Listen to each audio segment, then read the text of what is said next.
Hello and good morning, everybody. It is 9 o'clock, so we're going to go ahead and get this thing fired up. Welcome to all of you to our virtual conference for Georgia Therap Users Day 2. We really appreciate you guys taking some time out of your morning to join us today. For those of you that were here with us yesterday for Day 1, welcome back. We hope you guys enjoyed the information that was shared with you yesterday, and we really appreciate you being back for a little more today. For those of you that were unable to join us yesterday, but you're able to tune in today, thank you again for joining in. We know all of you guys have a lot going on, so we really appreciate y'all taking a little time to be with us. As we discussed yesterday, you know, this is a little different situation for us. Certainly, one of the things we enjoy most about our role here at Therap is getting out there and spending some time with you guys, and typically we're doing that. This week, for the last 8 or 9 years, we've been face-to-face in various spots around the state doing on-site conferences and things like that, but the obvious circumstances that we're all facing precludes us from doing that this year. But we still want to do absolutely everything that we can to support you guys in your use of Therap and to share new information with you. So again, we really appreciate you guys being with us. Quickly, for anybody that wasn't with us yesterday and that I haven't had the pleasure of meeting, my name is Jason Laws. I am one of Therap's representatives here in the state of Georgia, working with all of our folks getting up and going with the system. So I'll be acting in many ways as your host/MC for the next few hours, kind of taking us through some of the information on the system. A quick recap for those of you that were not with us yesterday, just in terms of what our goals for the week are. I know some of you guys have been to some of our on-site events. For others of you, this may be the first time you're kind of engaging with us in a situation like this. So I want to make sure everybody knows what it is we're looking to accomplish with this, and then we'll jump into the content itself. But the primary goals that we have for this really focus on some core areas. The biggest one certainly being maximizing your use of Therap. We know a lot of you guys have used the system for a while. Others of you may be a little more new to it, but really at the end of the day, our number one priority is making sure you're getting the most bang for your buck, that you're able to take advantage of absolutely every aspect of Therap in order to really enhance your outcome tracking, your health tracking, your quality assurance, your billing, basically everything that goes into quality supports for folks with disabilities. That's our ultimate goal at the end of the day, is to help you guys make a difference in the lives of the people that you support. So that's a number one goal that we want to accomplish over the next few hours and over the course of this entire week. A few other things, though, that we want to make sure that you guys are able to take advantage of is to learn from some other people. You know, it's easy for us to sit here and tell you how Therap works and how you can do this and how you can do that. But sometimes the most valuable information that you're going to get is going to be when you hear from other users, folks that have taken Therap into their organization and applied it in a variety of ways to improve their operations and to ultimately improve the services that they're providing to folks. That's really going to be a big part of what we're doing here today. We've got a couple of special guests joining us a little bit later in the session this morning to really share how they've done some things within their organization so that you can not only hear from us on the mechanics of using Therap, but really hear from them in terms of how it's making a difference within their agency. We also, as part of that, want you to feel free to share your own experiences in terms of how you've applied Therap to your own organization. Again, when we're not face-to-face, the sharing and camaraderie of conversation is a little harder to do, but we are making every effort to try to engage you guys and give you an opportunity to share information through the webinar platform, because I think that really enhances things for everyone else. And I'm going to talk a little bit more about that here in just a minute. Let's see.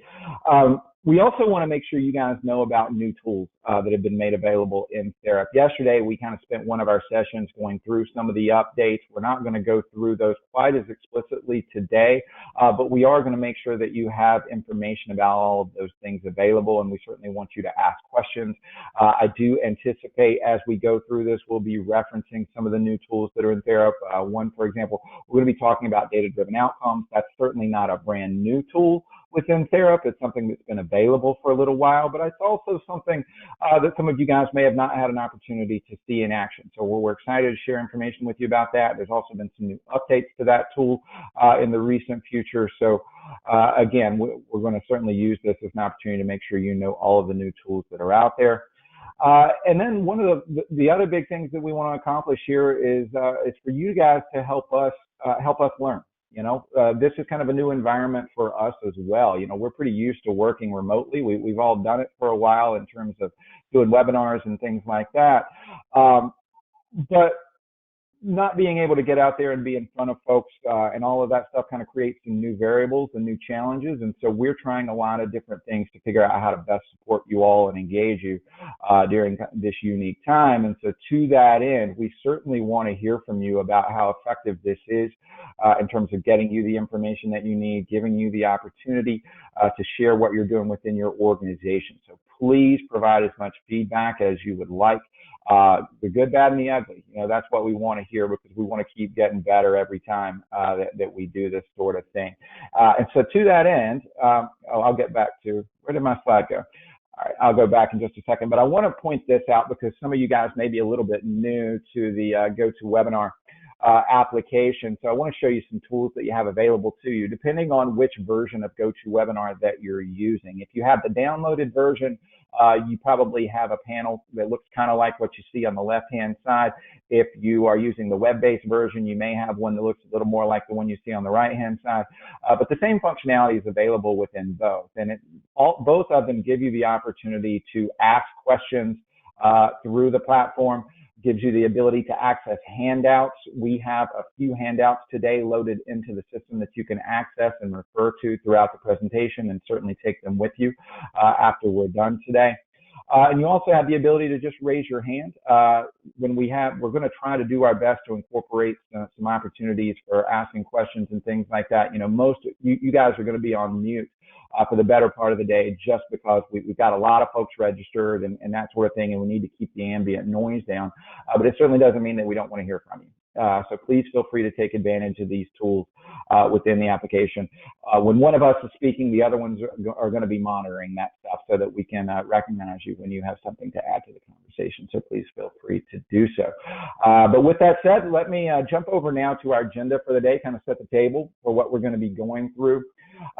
Yesterday we focused a lot on health. We talked about our health tracking and a lot of things that were COVID-19 related, how to do some of those screenings and tracking for people being supported. We talked about incident reporting in the last half of our session, and then how to do a lot of reporting pulling out of that. We touched on some of our dashboard reporting through our business intelligence platform and all of that sort of stuff. Today we're going to shift gears a little bit and really focus on individual and organizational outcomes tracking, really getting to the core of what we try to do as a field, facilitate positive outcomes and meaningful things in the lives of the people that we support. And we're going to talk about the tools that Therap makes available to allow you to do that. We're going to kind of start small and get a little bit broader as the morning goes on. Shay is going to start us off here in just a minute talking about ISP programs and data, probably a part of the system with which you guys are somewhat familiar. We're going to do a little poll the audience to get a sense of just how familiar you are here in a minute, but that really focuses on individualized goals and outcomes tracking. We're then going to shift over to Heather Daly, who has been kind enough to join us from Empower Cherokee. Heather is going to talk about how they've used some of the tools within Therap and customize those to really focus on the organizational and individual needs of the people that they support. And then we're going to close out the morning by getting a little broader and starting to talk about outcomes really at a full organizational level. We're going to have folks join us from the Georgia Living Well Project through UGA and IHDD. Mikey Wilson, coordinator of that project, is going to be here to talk about how they are really focusing on some staff interventions within some partnering provider organizations, and then they're using Therap's tools, specifically our data-driven outcomes tools and DDO, to assess the impact of those interventions on outcomes for folks. And we've got some representatives from those partnering organizations that are going to join us as well to talk about kind of what they've learned through the project and how it's impacted their services for people. So that's kind of the lineup for today. This that I have on the screen now is actually the lineup for the entire week. Some of you guys saw this yesterday, but I wanted to just kind of bring it up to give you a sense of kind of where we are and where we're going. I also want to make sure you know that this is available as a handout in your webinar. So if you go to that panel that I showed you a minute ago, you can go in and pull that down in a PDF format and have it to access at any point. So we certainly encourage you guys to do that. So with all of that, it is now my great pleasure to hand you guys off to my partner in crime, Ms. Shay Dotson, who is going to jump in on ISP programs and data. And Shay, the floor is Awesome. yours. Let me make you the presenter here. Sure. There you go. All right. I am just going to switch over really quick. A little bit of an internet if I can move this way. All right. So just a little bit about me. For those of you who I haven't had the opportunity to meet yet in person, I've been working with Therap since 2014. Absolutely love what I do. I have been in the field, oh my gosh, can't believe, for almost 20 years now. I love working with people and helping them develop the life that they desire. And that is absolutely what we're here to talk about today. I've had the pleasure of working with both adult and children who are living with intellectual and developmental disabilities. My entrance into the field is a little different than most people's. I have done work in faith-based organizations with children and teens who are living with intellectual and developmental disabilities. But I am a Georgia girl. I'm still working on my Georgia peach. But I have a lot of experience in working with an agency here in Georgia, and that is how I got introduced to Therap. So. My passion about helping people get the life that they desire is absolutely driven by my belief in person-centered practices. I am a certified person-centered thinking trainer. I've done a lot of training in Georgia, and boy, you want to talk about small world. Heather Daly, who is on today, is the person who introduced me because she was my trainer in the very first class that I was a part of. So super excited to be here and talking about this, and also working with Heather. My goal this morning is to talk a little bit about ISP programs. And before we get into that, I really would like to do some polls. Okay, I'd really like to get from you guys a couple of things that kind of tell me where you are, right?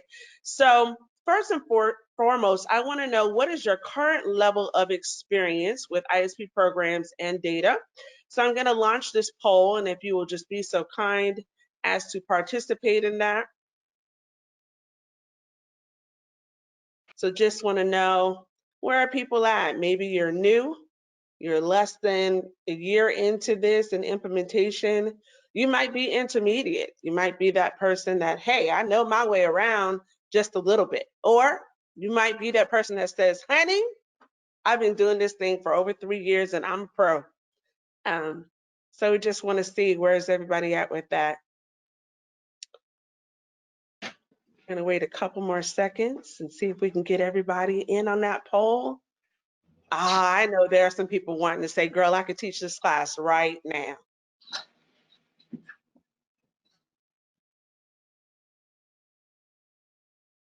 Almost there. Come on. Almost there. All right. I'm going to go ahead and close out this poll and share the results.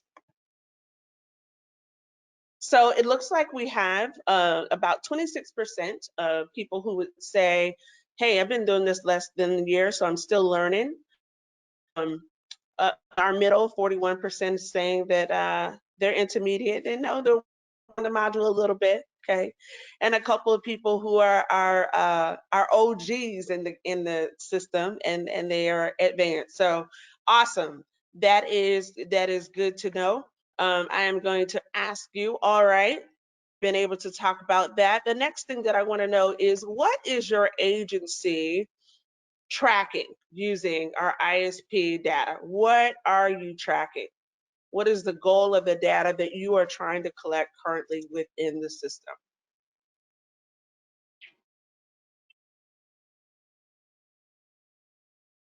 And that is, you can select all that apply for that.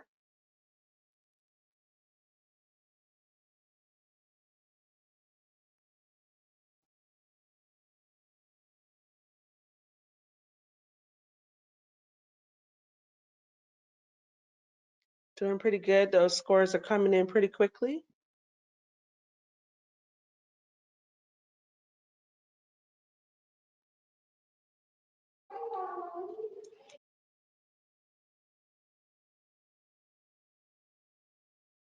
All right, just a few more seconds and we'll go ahead and close that poll out.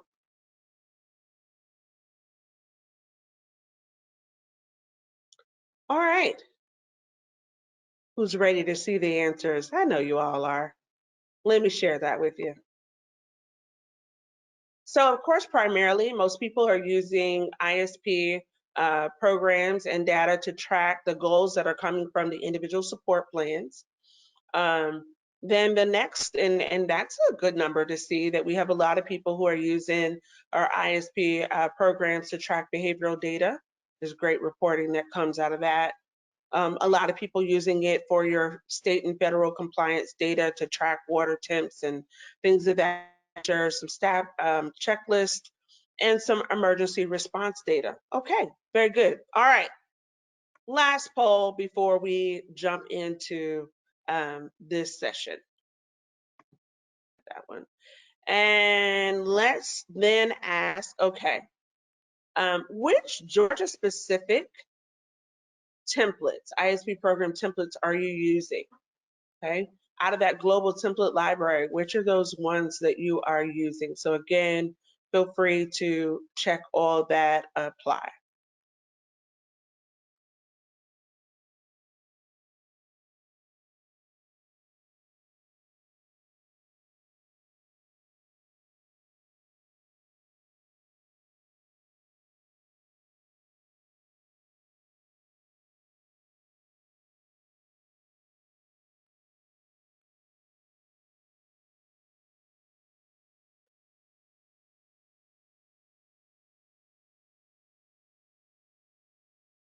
We're almost there. A few more votes and then we'll close this out.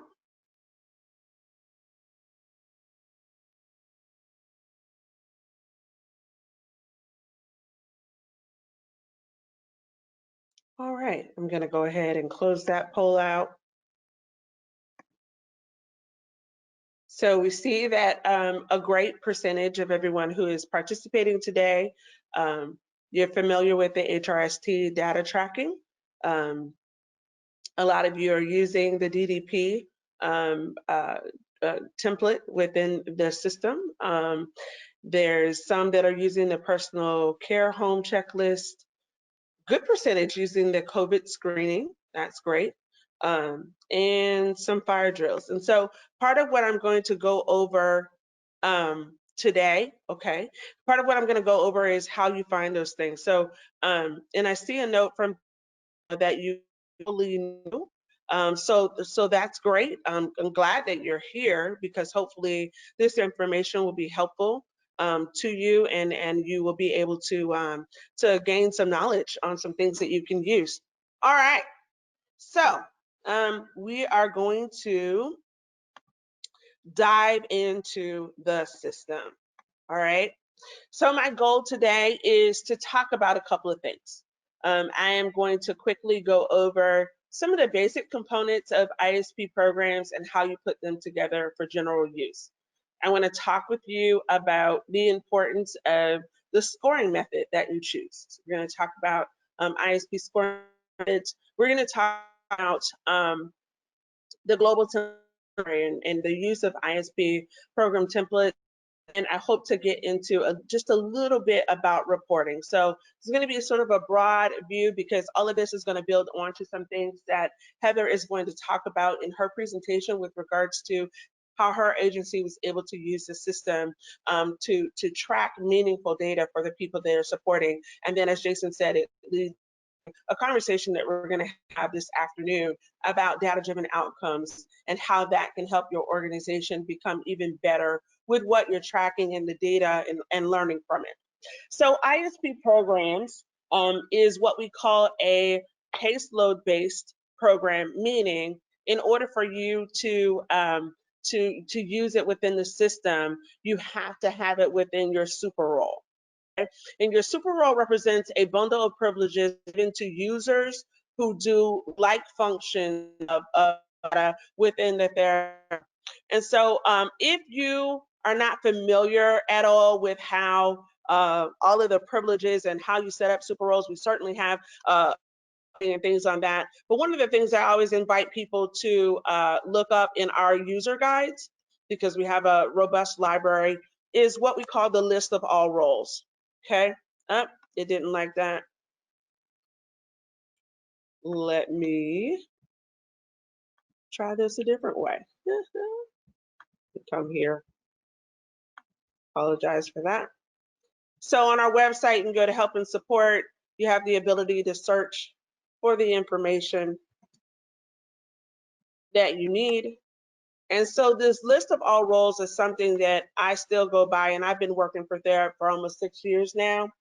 But what it does for you is it breaks down all the various roles and helps you to understand what privileges that you are giving out to people when you are giving them these particular roles. So ISP program, there are certain privileges that you'll need to turn on in order for people to be able to create new ones, to view them, to approve them, to update them. And so all of that information is included here.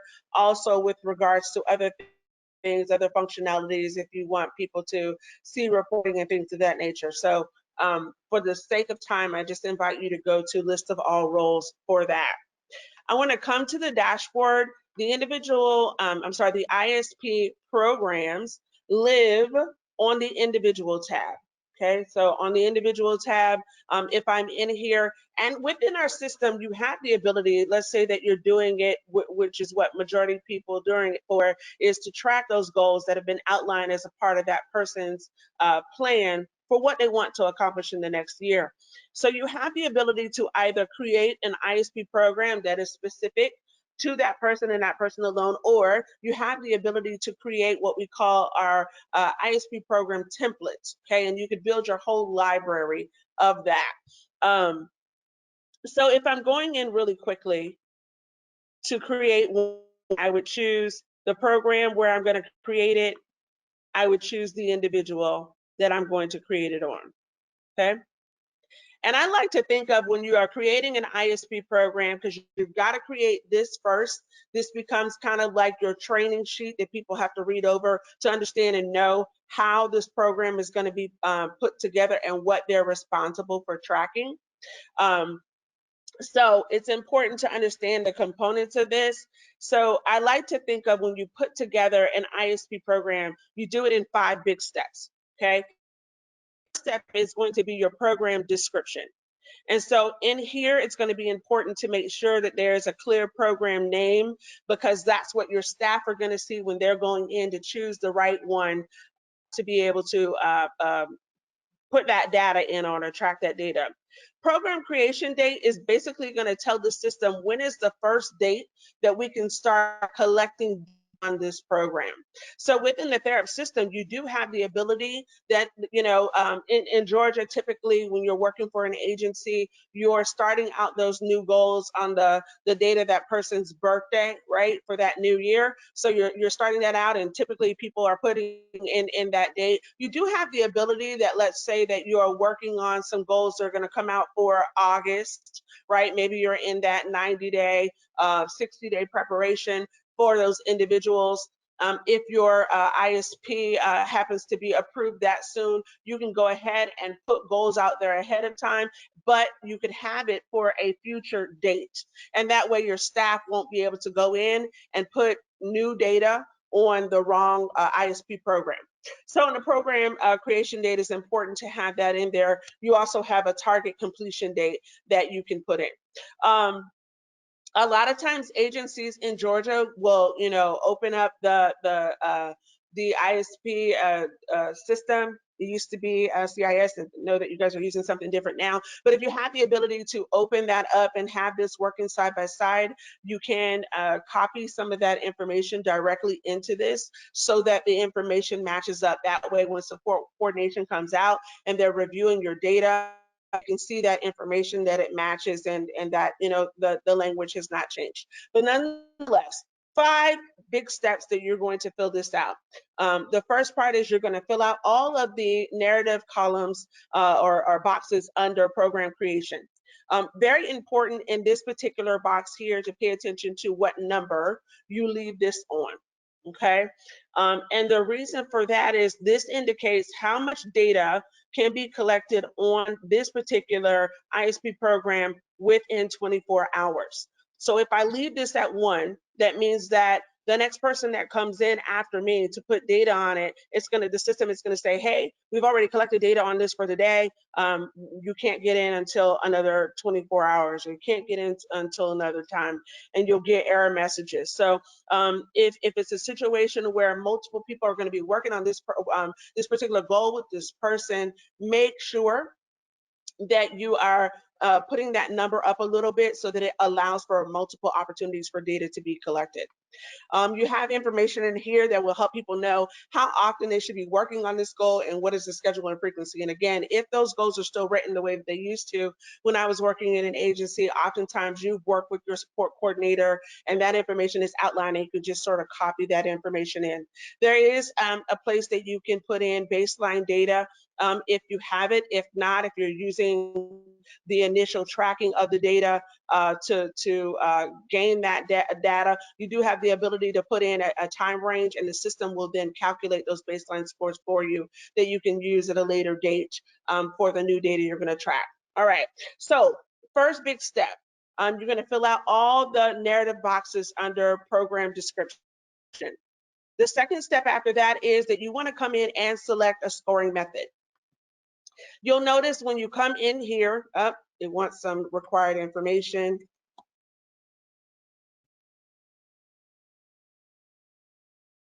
Okay.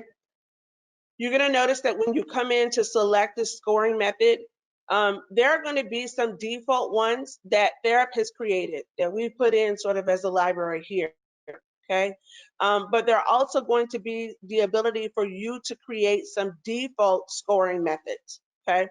And I'm going to come back to this because this part is particularly important as it's going to help with your own structuring things. But I'm just going to choose one for right now. And then I'll come back and talk about the importance of that scoring method.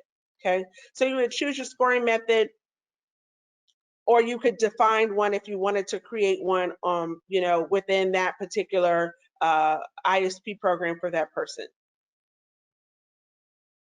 So that's step number 2.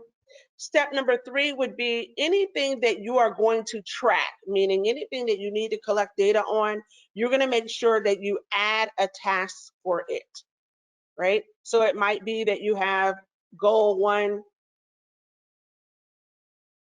and whatever that task description is, you're going to add that information. In addition to adding the information about the goal, if there are specific instructions that you want to make sure that staff see while they're collecting data, you have the ability to add that description in there. So this is the task description here, and then you could put a dividing line if you wanted to, maybe use X's, and then you can put in staff instructions. Okay, there's another place that I'm going to talk about that you can use for that, but this allows staff to see those instructions every time that they're coming into the system. If you have multiple goals that that person is working on, multiple pieces of information that you're collecting, you would hit save and add another. If it's just that one, you would hit continue. Okay, that's going to add that back to your form. And that's step 3. Okay. Step 4 is going to be that if you have some teaching instructions, if there are some things that you want staff to be aware of, instructions about support, you can put that information there. Okay.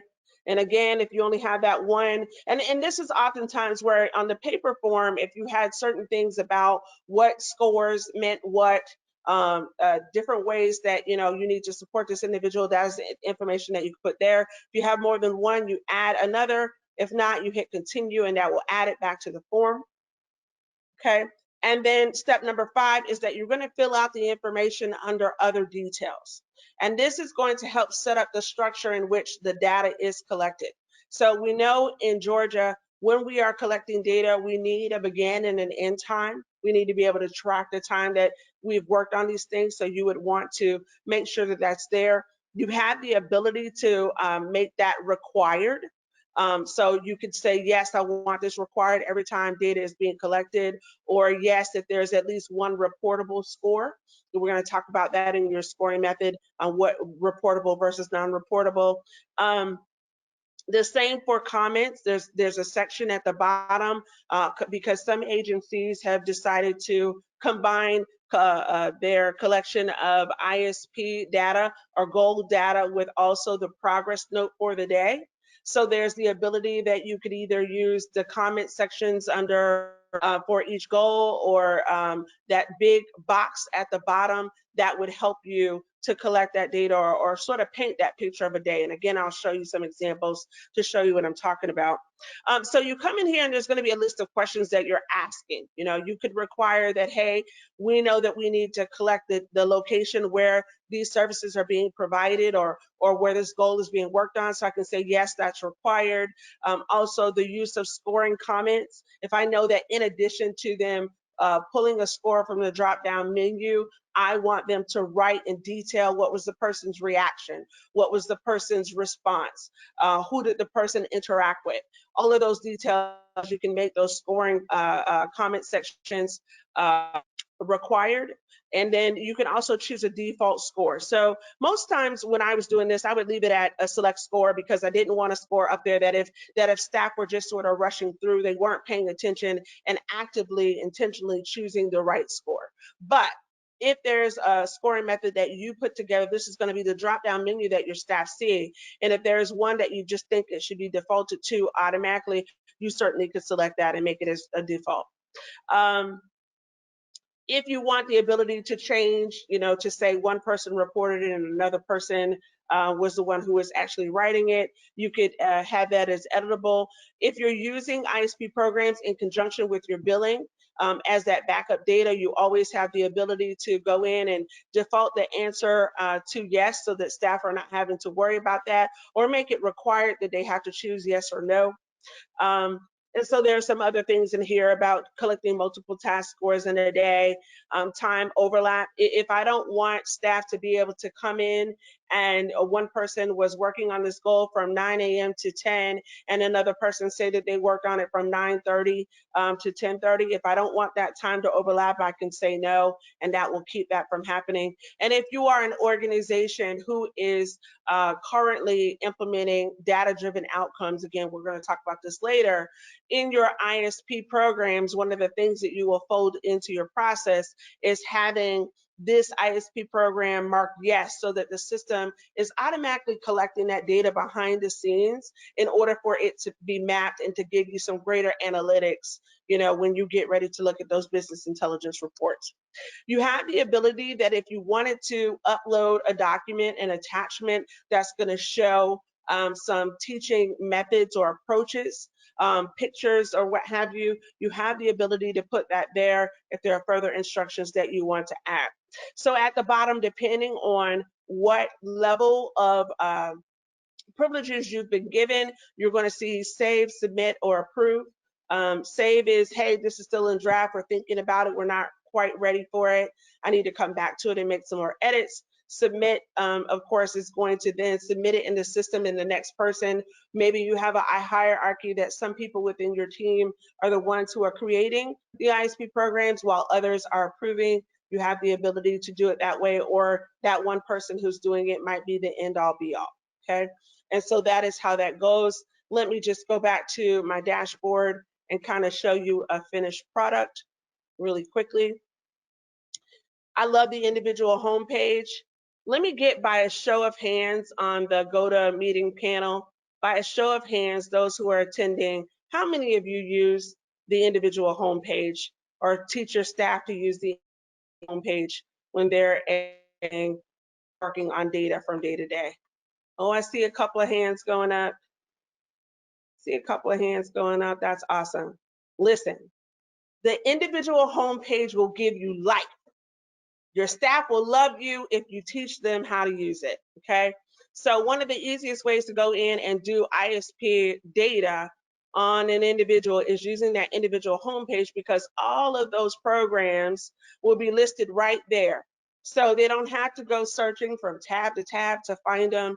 They have the ability to go right here and to see that information. Okay, literally they would click on whatever it is that's needed, and they would click new next to that. They also have the ability over here to see all of that information, to run reports on the last, the data for the last week, or the last 30 days. If you've given your staff the ability to view those reports, that you can do that. So let me just click on this really quick to show you overall, this is how this is set up. Okay, so you can go in and list out all of that information so that when people are acknowledging this, they have a really clear picture on what is expected of them. Okay, this is how each of those individual scores would look depending on what you're tracking. Okay, and those are going to be those answers down there. You do have the ability that if you needed to print this off, everybody knows how it is when you have those new goals coming out, right? And if you're like the agency I used to work for, we used to have this like pamphlet that we would pass around or have at our houses for the staff to sign off on the fact that they've read through this and they understand what the goals are. You do have the ability to have that on paper, but Therap also has within it an acknowledgement report. So really, if you didn't want to print the paper, you really don't have to, okay? Because I could come right here in the midst of this program if I'm doing my oversight and checking, and I would be able to see who signed off on this particular ISP program and at what date and time. So again, by a show of hands, how many people have used that acknowledgement report to check whether or not people are signing off on those ISP programs, that are acknowledging those programs? Let me see those hands go up. A couple of people. Awesome. Well, if you haven't, hopefully that's another tool that will help you in the job that you're doing and ensuring that staff are signing off on those things as they should. Okay. All right. So that's what that looks like. I want to take a few minutes to talk about the importance of the scoring method, the ISP scoring method. Okay. So you saw when you are creating the ISP program, you have the ability to create an ISP scoring method within that ISP program. Okay, you have the ability to do the same when you're creating a template, and we're going to get to that in just a few moments. But that ISP scoring method is critically important to the data that you are going to collect.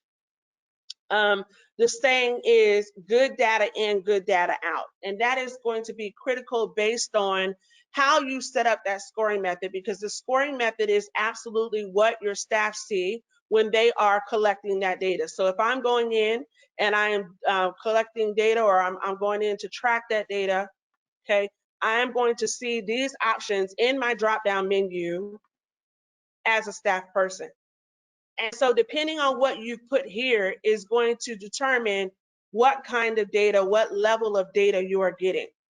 So in some organizations, depending on how you set this up, some agencies go in and they have a team of people who are creating the ISP programs, and they're all doing it independently because the organization didn't have a conversation about how do we want to do this collectively. And I strongly urge you as an organization to have that conversation, because you will not be able to get good data out of the system if you are not setting this up in a way that makes sense in terms of how you're tracking this information.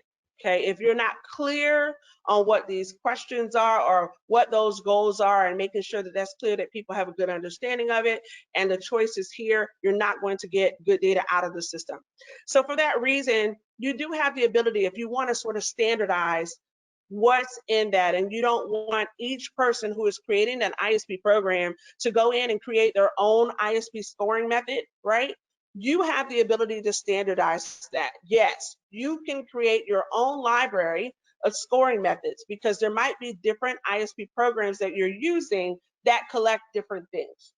So I want to make sure that you know that we recently had a change to the privileges associated with the ISP scoring method. Okay.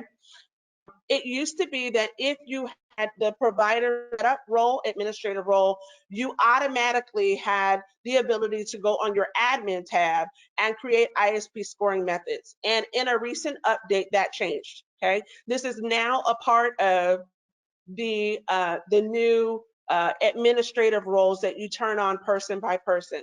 So again, by a show of hands, how many people knew that change had happened? Let me see those hands go up if you did.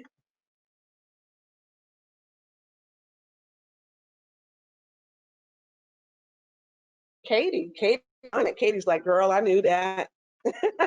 All right. So just want to make you aware. Again, it used to be that it was on the admin tab in this care section. Okay. So if you had this turned on before, if you were a provider administrator or you had provider setup turned on before the release, it is still there. If you want that ability for people to do it now, you need to go into user privileges. Okay. Choose that person. And in this agency-wide and administrative roles, you'll see that that privilege is now there for scoring method. Trying to be cognizant of time, I want to talk about the importance of having a conversation about what you put into your scoring method. Okay, so I want to challenge organizations to think beyond what you first started out with. Oftentimes when I'm doing a presentation, I always tell people the story of the ham. Okay, the story of the ham is that a little girl is in the kitchen. It's around Easter time. Her mom is cooking a ham, and she sees her mom cut the ham in half, and she says, "Mom, why did you do that?" And the mom says, "Baby, I don't know. Let's call your grandma." Mom calls the grandma, asks grandma the same question. She doesn't have an answer. She said, "Baby, let's call your great grandma." So they call the great grandma, and the great grandma says, "Well, the reason why I did that is when I was cooking the ham, I didn't have pans big enough to fit it. So I had to cut the ham in half in order to make I could cook it all the way." So why do I share that story? Because as organizations, oftentimes when you get into implementation, you are rushing. You are trying to make that transition as quick as you can. And so you may not have taken the opportunity to really evaluate what that we're tracking and why. So you may be going off of an old system that worked for you at that period of time, but is not working for you now. So I challenge you when you're thinking about your scoring methods, and this particular document is available on our website. My colleague Fayon, and I'm just going to put this in the chat area, my colleague Fayon did a wonderful presentation about things to consider when developing your ISP scoring method. If you are using yes and no, I challenge you to think, does yes and no give you good enough data for every question that you're answering within the data that you're tracking? If you are currently using plus and minus, when you are looking at that data and looking at it qualitatively, what is that plus and minus telling you, right? If you have a good answer for that, great. You continue to go forward with it. But I challenge you to think beyond the old systems that you've been using to really think about what are you tracking, and does your scoring method make sense for what you are trying to track? And if it doesn't, maybe it's time to have a conversation about what do we want to track as an organization? How can we really tell how effective we are in helping people to reach and attain the good life that they desire, right? Based on the data that we're tracking. And especially if you're going to be an organization who is interested in DDO, this will be a conversation that we come back to. Because if you're not tracking good data within your system, or if you're not tracking in a way that it can be aggregated and analyzed, then it's going to cause you to be halted in what you're trying to get out of the system. Okay, so I challenge you to take a look at that, to think about, is what I'm tracking comprehensive enough for what I'm trying to do? All right, I am hurrying. I realize that I am talking too much. Let's talk about ISP program templates, okay? So again, by a show of hands, how many people for just your regular tracking are using ISP templates? Get to the right page here. So I have to tell you a funny story about myself, right? I told you guys that I am a person-centered thinking trainer, right? And so when we at my agency first started using Therap, I was so passionate. I was like, we are not using templates. We are not going to create cookie cutter things for for people because this is their lives and their goals that they're tracking, right? Just like all kinds of passion on display, and not understanding that if you use a template, there's still an opportunity to make it person-centered, right? So don't be like the old Shay, okay? Templates are your friends, especially if you're wanting to set this information up in a way that helps you to get good information across the agency and not have people sort of just going in and making what they want. So you do have the ability within your Therap system to create your own templates in the same 5 steps that you would go through in order to create an ISP program. Is the same way that you would use those templates, and then you're just able to apply them so that people have that standard to go by, and they're not creating sort of their own structure. Once you publish them, all of your templates live here in this library and you can apply them. Many of you said that you were using those different global templates.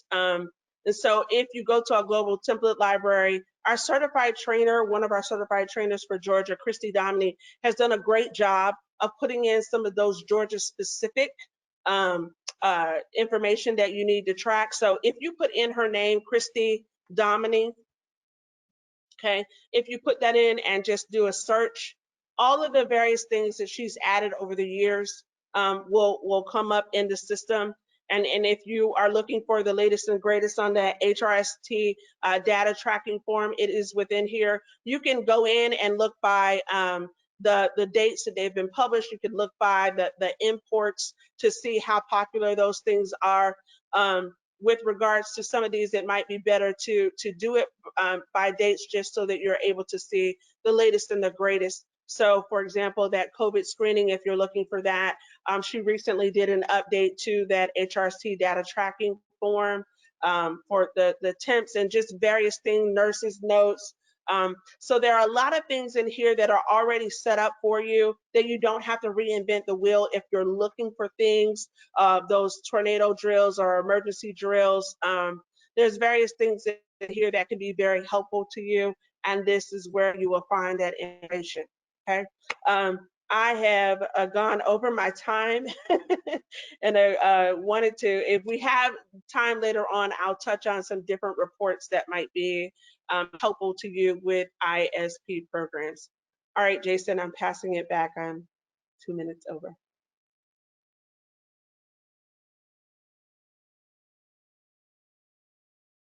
Oh, no problem, Shay. You are fine. Let me get where I need to be here. So I appreciate that, Shay, and kind of what Shay's gone over with you guys, and I know a lot of you guys have some familiarity with ISP programs, but it's really kind of the foundation, a lot of the individualized tracking. She really went through kind of building those mechanisms for data collection. And so now what we're going to do is we're going to transition over to our special guest speaker, Ms. Heather Daly from Empower Cherokee. And Heather's going to talk about how she used some of these tools as well as some of the other tools that we have within the system to do some of that actual tracking for the people that they support. So with that, Heather, Heather, where'd you go? I made Heather the presenter. Oh, you already did it. Okay. Yes. That spooked me for a second. She wasn't on my list. Okay. There we go.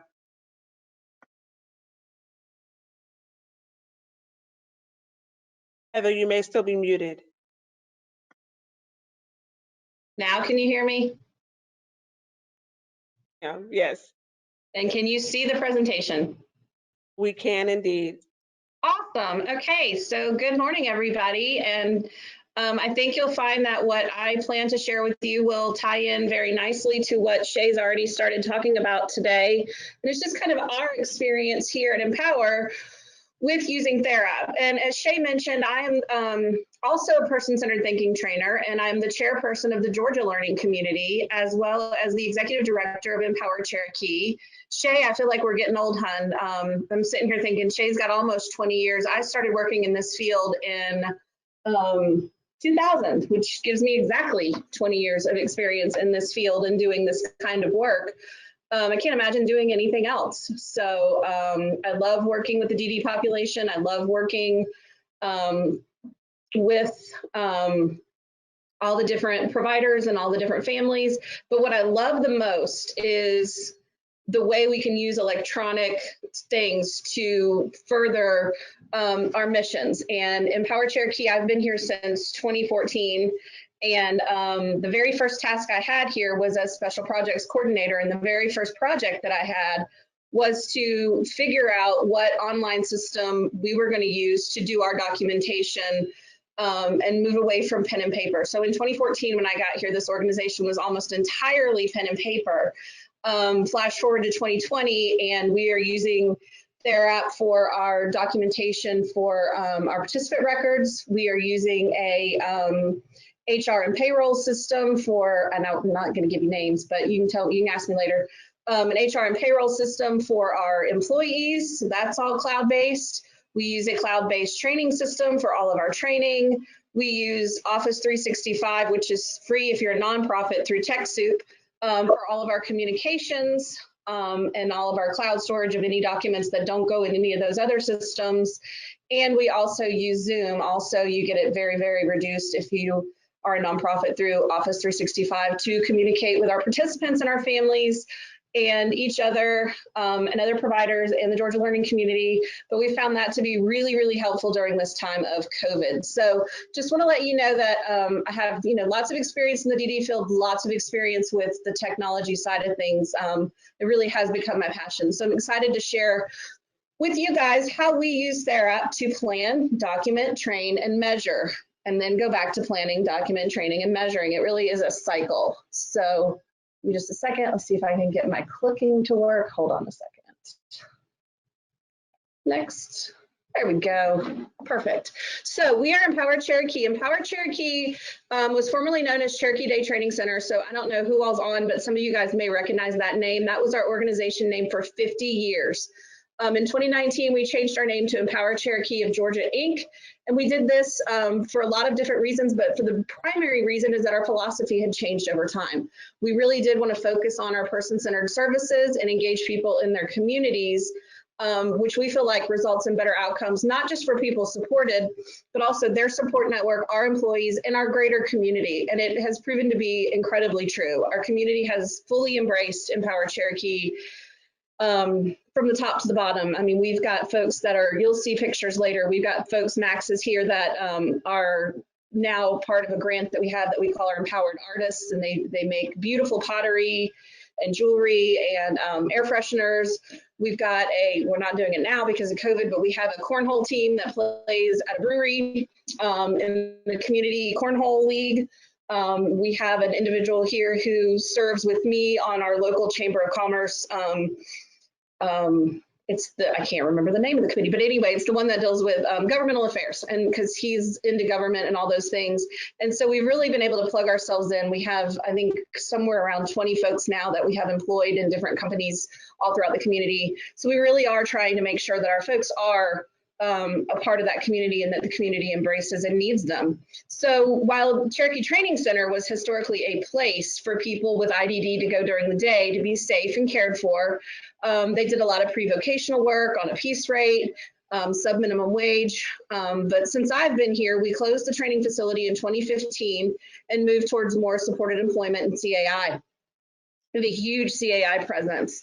I have a team of 5 full-time employees that do nothing but community access individual. We also still operate a CAG program, but we use our facilities more of a hub or jumping off point. So they come, they kind of check their calendar, see where they're headed, and for the most part, they go. We have 130 participants in our programs, and in our primary building on any given day, you're probably only going to see 20 to 30 people in the building at any given time because everybody else is out volunteering, working, socializing, doing something more meaningful than sitting inside the walls of these buildings. When they are inside the walls of these buildings, we have a pretty robust training program that we implement that I will share some of with you a little bit later. We also found that we have to tap into grants and alternative funding in order to do all the things we want to do because some of them just aren't possible under the waiver structure alone. So right now we don't have a dedicated person because she just moved, but we typically keep a dedicated community developer that all they do is reach out to the community, develop the community, find people who want to be donors, look at grants, do fundraisers, all that fun stuff. Bottom line is our mission is to empower people with intellectual and developmental disabilities to live life as they define it through employment and social connections and the supports necessary for each person to achieve their hopes and dreams. And the biggest thing is, okay, that's what we want to do. How do we prove we're doing it? And that's where Therap fits in. So Therap is the primary tool that allows us to effectively plan for person-centered services, document our interventions in progress, train our staff on the individual's day of support to ensure effective and safe service provision, and measure outcomes for people we support in our organization to ensure that we can bill appropriately, maintain our best practices, and meet the compliance requirements of oversight. It allows us to tie together the missing link between the great work we know that we do and documenting it, quote, on paper, so that our organization can prove to donors, accreditation agencies, caregivers, and participants, as well as oversight, that we are fulfilling our mission and contract deliverables. So the first part I want to talk about is how we plan. So using personal focus worksheets, which is part of the Therap system, and a one-page description, which is part of person-centered thinking, to help the participant plan for their future. We really do feel strongly that the participant has to be at the epicenter of the plan, because if they're not guiding the plan, they're not going to be interested in completing the plan. So cute little wheel. So what we do is we have our DDP and case management staff sit down, DDP, developmental disabilities professional, sit down with the person receiving services, the direct support staff, and sometimes the families to discuss the personal focus worksheet and the one-page description. The person receiving services always determines, and this is it right here, the template for the one-page description, and they ultimately have final say in what goes on that one-page description. The information from those two documents are then used for the ISP meeting and develop goals for the next year. So if you want to take a look at this briefly, it should pull up. This is Marissa, and this is her one-page description. We have a whole bank of templates, all different colors, all different interest items that they can choose from. Their picture goes here. And so this is just a quick way to kind of get to know Marissa if you were to be a brand new staff and today was the day you needed to work with her.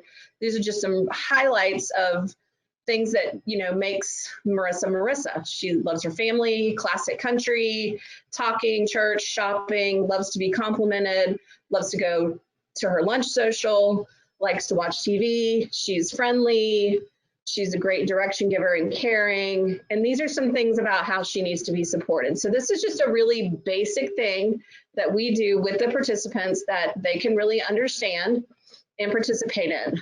Then you have your personal focus worksheet, which is great information, but it's not quite as much fun to look at.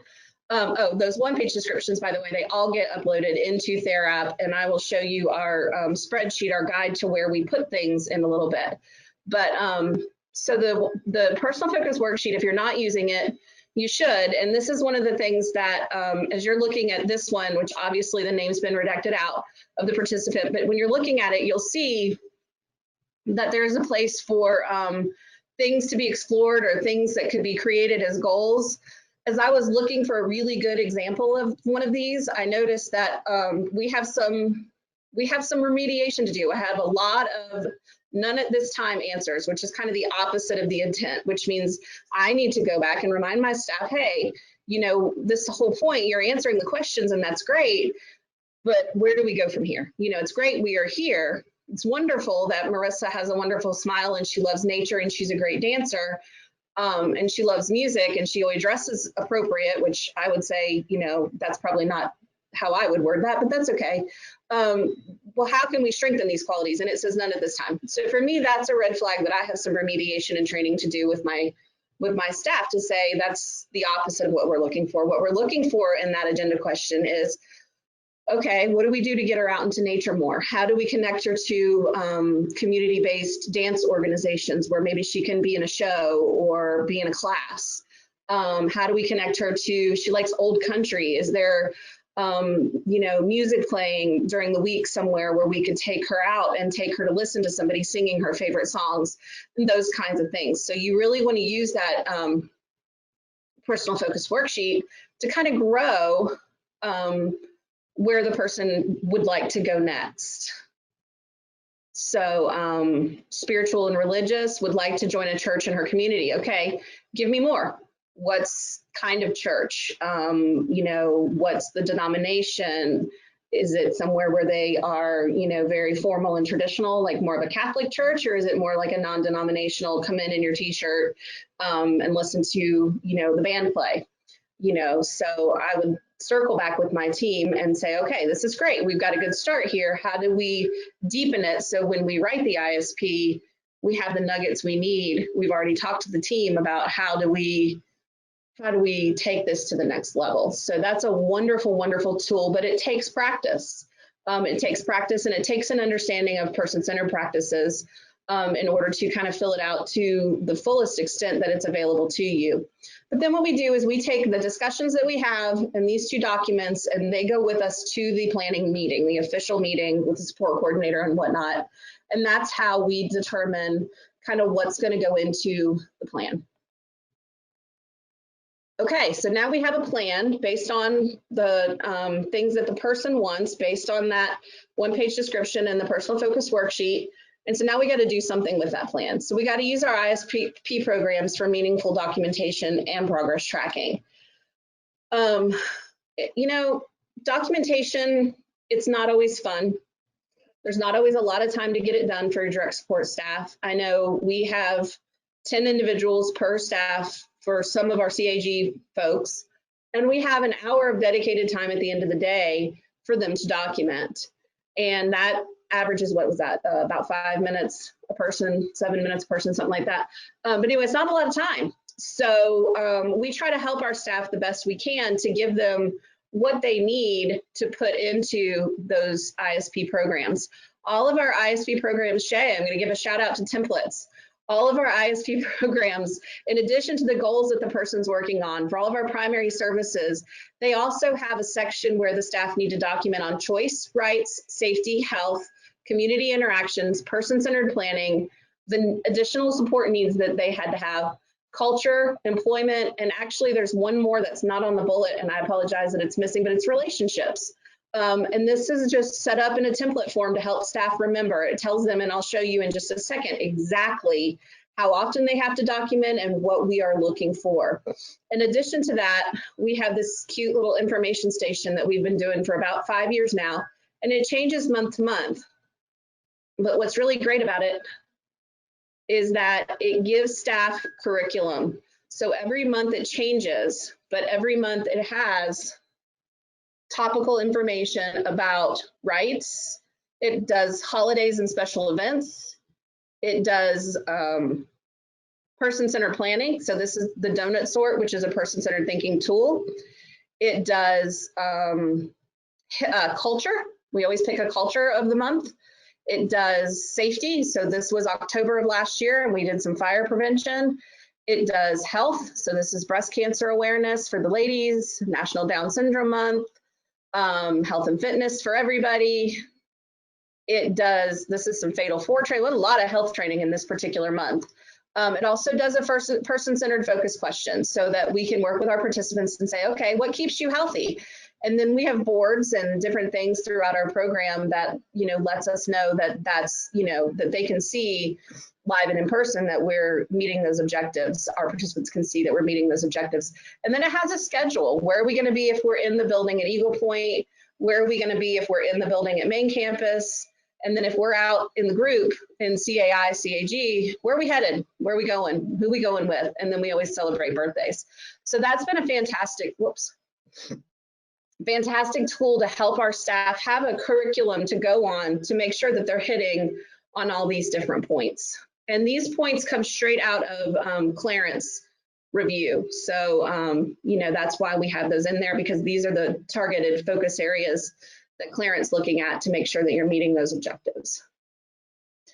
So we have a primary ISP program template. As I said, it covers our goals. It covers the life areas that we just went over. It provides instructions for what we're looking for. It does have an attachment. It has the Clarent guidance attached. And the reason I did that was to do the why behind the what. And that's something that I think is really, really important, so that staff don't just think, hey, Heather's got us doing all this crazy documenting.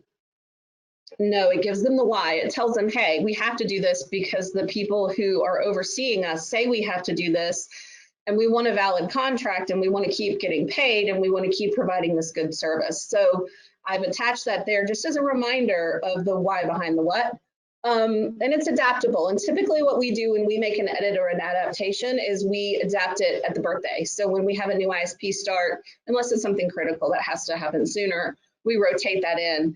In the meantime, if they have an old ISP program that doesn't maybe have all the bullets, we have them document at the bottom where there's, you know, a place to do other stuff. But I'm going to pull this up for you guys real quick. It's going to look just like the template that Shay was showing you, except it's going to be filled out. So it talks about frequency.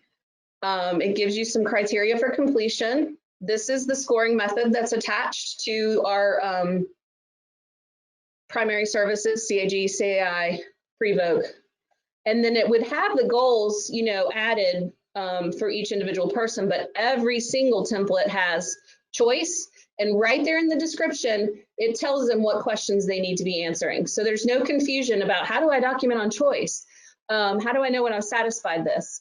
You know, it says, document what the person chose. How did they react to the choices being given? Did they seem to like it? Were they able to complete the choices they picked? Were they satisfied once completed? It's not just enough to say the person chose one thing or experience. You must document an array of choices. And we're asking that you hit on this a minimum of once a month per service. Obviously, our staff hit on it a lot more, but that's that minimum standard. And the same thing for rights, safety, health, community, person-centered thinking, supports needed, culture, employment, and relationships. Then there's going to be, you know, all of your other details. So for this, it's going to default to billable and all that fun stuff. But this is our primary ISP template that we attach to every service that we provide that's a live service. So your CAG, your CAI, your Prevoke, waiver supported employment. We don't attach it to medical supplies. That would be silly. But we do attach it to, you know, the services that are attached to goals and outcomes for the person supported. We found this to be really, really helpful for our staff. It's very clear. And I was going to show you, let's see if it shows up. Yeah, so here's where we attach that file. So if we were in the live system, you'd be able to click on it and read the service guidelines for day services. And again, that just gives you the why behind the what. And so people know that we're not just asking for miscellaneous information for our own personal satisfaction. Okay, so moving on. We have a DDP report ISP program. Shay asked you guys a little bit if you were using the DDP report and nursing ISP programs in the global template library. In a sense, we are. We use them as a template to create our own template because we found there were things that we didn't need and things that we needed to be in there a little bit differently to meet our needs. So I often go into the global template library and look at different things. Sometimes I pull them down directly, but sometimes I use them as a template to create my own template. And that's a lot of templates, but I think you get the idea. Because you can modify it. You can modify it to make it what you need it to be within your own organization. So we love having our DDP report built into Therap. It used to be that we had a document that we had to upload, and that takes up a lot of extra space in your system. So we love that it's built in. We've built it to cover all those same life areas that we talked about in the ISP program. It's also make sure that it covers what we need to cover for our accreditation agency, which is CARF. It's meeting those quarterly DDP requirements, and it's documenting again on these same areas, and it creates a format for discussion and remediation with staff for quality improvement. And that's the most important thing with our DDP report is that, you know, it proves to our staff that we're actually looking at their documentation, and it gives feedback for how that can be improved to make sure that we really are tying back to our mission and helping people live life as they define it. And so our organization has really grown a lot in the last 5 years to where accountability and remediation is no longer a gotcha thing, no longer a you're in trouble thing. It's really, okay, so here's where we could do better. We're not quite meeting this outcome. Let's work together on how do we, you know, up the ante on documentation. How do we make it better? And it creates a format for review to see if goals are working or not for the participants, and clearly defines areas where people may need more support. So not only are we remediating our staff, we're also remediating on the behalf of the participants. So we can go back to Marissa and say, hey, hon, you really wanted to, join this dance group, and it meets on Tuesdays, and your attendance on Tuesdays has been really, really awful. What's going on? Do you not want to dance? Do you not like the people? Is the class too hard? Is it the wrong kind of music? So we can remediate against the ISP plan as well, and we can make adjustments as needed. So this is that template, and it looks a lot like the ISP template, except that it's just focused on DDPs are pulling down data to say, is the staff documenting appropriately? Is the person supported getting what they need to get these outcomes? And then it has a place for follow-up and discussion. And so if follow-up is indicated, then there's a meeting held with the DDP, the program manager, and the staff. If it's a staffing issue, if follow-up is needed because it seems to be a participant issue, the goal's not being met or it's not being worked on because there's a lot of refusals, then we would also pull in that supported individual and we would talk about what's going on. What do we need to change? And then if it's a staffing issue, like I was telling you before, we have an online system, a cloud-based system for HR, and there's a place for coaching and remediation there. And so that gets documented. And so we have a running tab of, how often did staff Sue have to get called in because she forgot to document rights this month? Well, if that happens multiple times, and we keep providing training, then we know there's something bigger going on with Sue. Maybe she doesn't believe in the rights we're training on, or maybe she doesn't understand why we're doing it, or maybe there's something more systemic going on. And so we can look at that a little bit closer and provide a different kind of training, or we can part ways, if that's what has to happen. So that's kind of a little bit about that template that we use.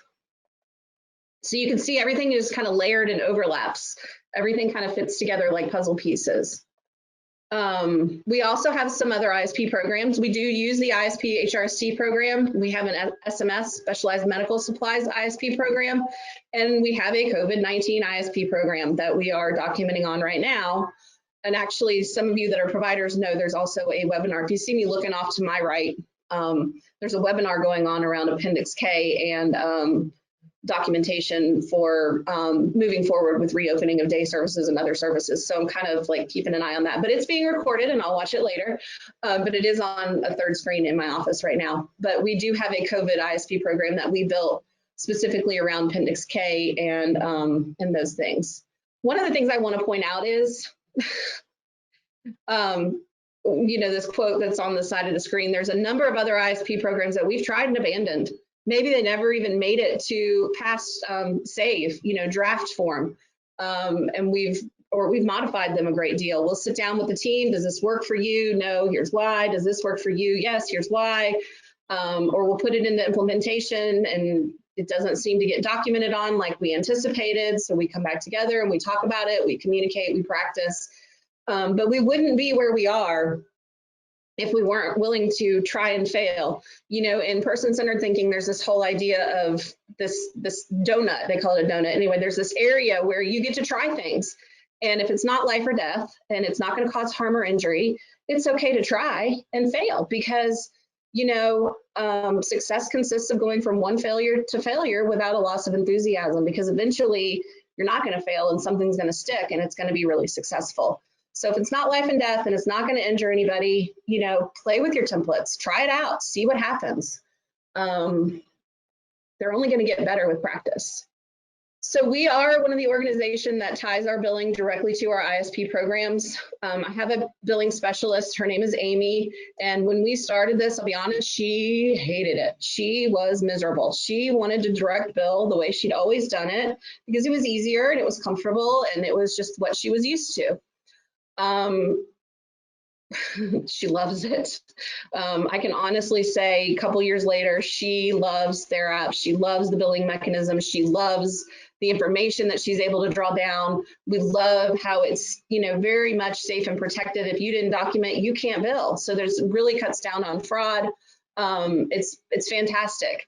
But we use our ISP program for primary services as our billable ISP program. It definitely captures our time in and out. It captures goals and interventions, and we change it to not billable when the person is absent, but we still document the absences that way. Not billable ISP program, we don't bill against our DDP reports, our SMS reports, or our HRSD reports. We just use those for additional documentation.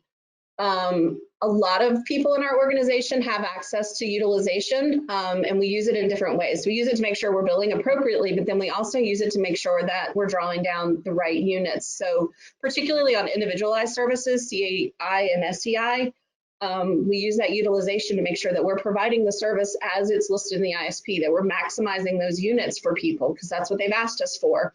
And without that utilization piece, it's really hard to keep track and say, did I give John, 2 days a month or 2 days a week this month? Oh no, I'm short 40 units. We really need to ramp up for John because we're not doing the service that we agreed to. So utilization is really helpful. DDPs are ultimately responsible for letting teams know if they're getting off track. But it also, we find that billing requires that the team works together, because one of our DDPs is our quality manager. And so she goes through and looks at everybody and makes sure that things are done correctly, that there's not overlaps, that there's not, we call them AM PM errors, where somebody doesn't, documents 8 PM to 2 AM. So we look for that. We look for all kinds of stuff. And then they talk to the billing specialists, and they talk with me. And then they go back to the program managers and say, here's where your errors are. And then they have to fix them or have their staff fix them. So it does require a good amount of communication to make this rock solid. So how do we use Therap to train? Well, as some of you know, there's a training module, and we did use that for a while to track our training, but that's not what I'm talking about today. What I'm talking about today is that individual specific training that you're required to do and capture with your staff on each person. So this is a little bit in the wrong order, but it's important that you see this. This is our spreadsheet for where to find things within Therap. So this is part of the training that we have to do. And matter of fact, we do this training periodically as a reminder, and we're doing it this afternoon. One of the things we learned early is that if people aren't guided to where to look for the information, they give up quickly. They can't find it. So a support coordinator very quickly come in here and give us a coaching and say, we couldn't find health and safety tracking on Marissa. Well, it's there, but we haven't taught them where to go to find it, and they give up quickly. So to eliminate that issue, we came up with this guide to Therap. We use an Excel spreadsheet, and it outlines where we keep vital information. We do pay for some document storage. We also use it as an audit checklist. So my records manager is able to use the same spreadsheet to say, yes, this item is present, and when she last checked. So she's doing her 5% audits every month using this very same spreadsheet that we give out to staff and oversight, so that we are all on the same page that things are where they're supposed to be. It also tells if it's supposed to be updated, where it's located in the file, whether or not it's actually present, and then date that it was put in the file. And so you can see it's pretty comprehensive. This is emergency information, admission, some of those initial documents that you have to have on file. This is all financial information. This is our annual packet that we have families sign off on, and it tells you where everything shows up. This is medical information. This is showing up as a blank line because our Excel hates my extended screen. But you get the idea, and this is ISP documents. So we have this spreadsheet that we use that really keeps everybody on the same page to, if it's been updated, where it goes, if it's present, when it was updated. So we love that tool. It's really helpful. But it's only as good as if you use it, and it's only as good as that you've trained on it and that you've provided it. If it's just sitting on, my file manager's desk or in her computer and it's not shared, then it's not really worth anything. So we, for staff, they have it in a shared drive. For support coordinators and whatnot, we send it to them electronically so they know what to look for. This is how we train. We train using the iPop. Some of you guys may be familiar with the iPop, some of you guys may not, but it is a wonderful, wonderful tool. And like the ISP program, what we love about it is it requires an acknowledgement. And for those of you who are training managers and are responsible for keeping track of whether or not staff have been trained, your eyes just lit up if you're not using it. It provides staff with vital health and safety information at the click of a button without having to sort through a lot of documents. So instead of having to go through the ISP and the HRST and the SIS and the information data page and blah, blah, blah, blah, blah, blah, all the really key important information we put here for staff, so they have a one-stop shop and they can come back to it at any time, and they have to acknowledge it. So we know if they've read it or not, and then we know if they've been trained or not, which is great for us. It also allows you to add attachments. So what we often do is if the person takes medications, then we attach their interactions and side effects so that staff know what to look for. We don't do medication administration here at Empower, but we certainly support a lot of people who take a lot of meds. So we still need to know side effects because we need to know if Marissa all of a sudden starts sleeping all the time and that's not typical for her, or starts having diarrhea or whatever, we can go in there and look and see, okay, what meds have changed? What's she on? And side effect. Okay, so now we need to talk to mom, talk to group home, figure out how do we deal with this situation. It's also, because Therap is portable, this is portable, which means you can tap into it even in the community. It's great for new employees, or you guys know somebody calls in sick, you got to put Marissa in somebody else's group for the day, but staff John's never worked with Marissa. Oh my gosh, how am I going to know how to support her? Well, first thing in the morning, John can run in here and look at the iPop and get a real good picture of Marissa and her needs. So we use the general information iPop. And then our file manager is responsible for updating them annually. If nothing changes, she just has to read through it. But every year she updates it. And if there's a change, she adds it. But it talks about how the person's able to communicate, whether or not they have healthcare needs. So you can see some environmental allergies, some reaction to insect bites. Talks about seizures, blood pressure, so different health issues going on. It talks about adaptive equipment that this person might need.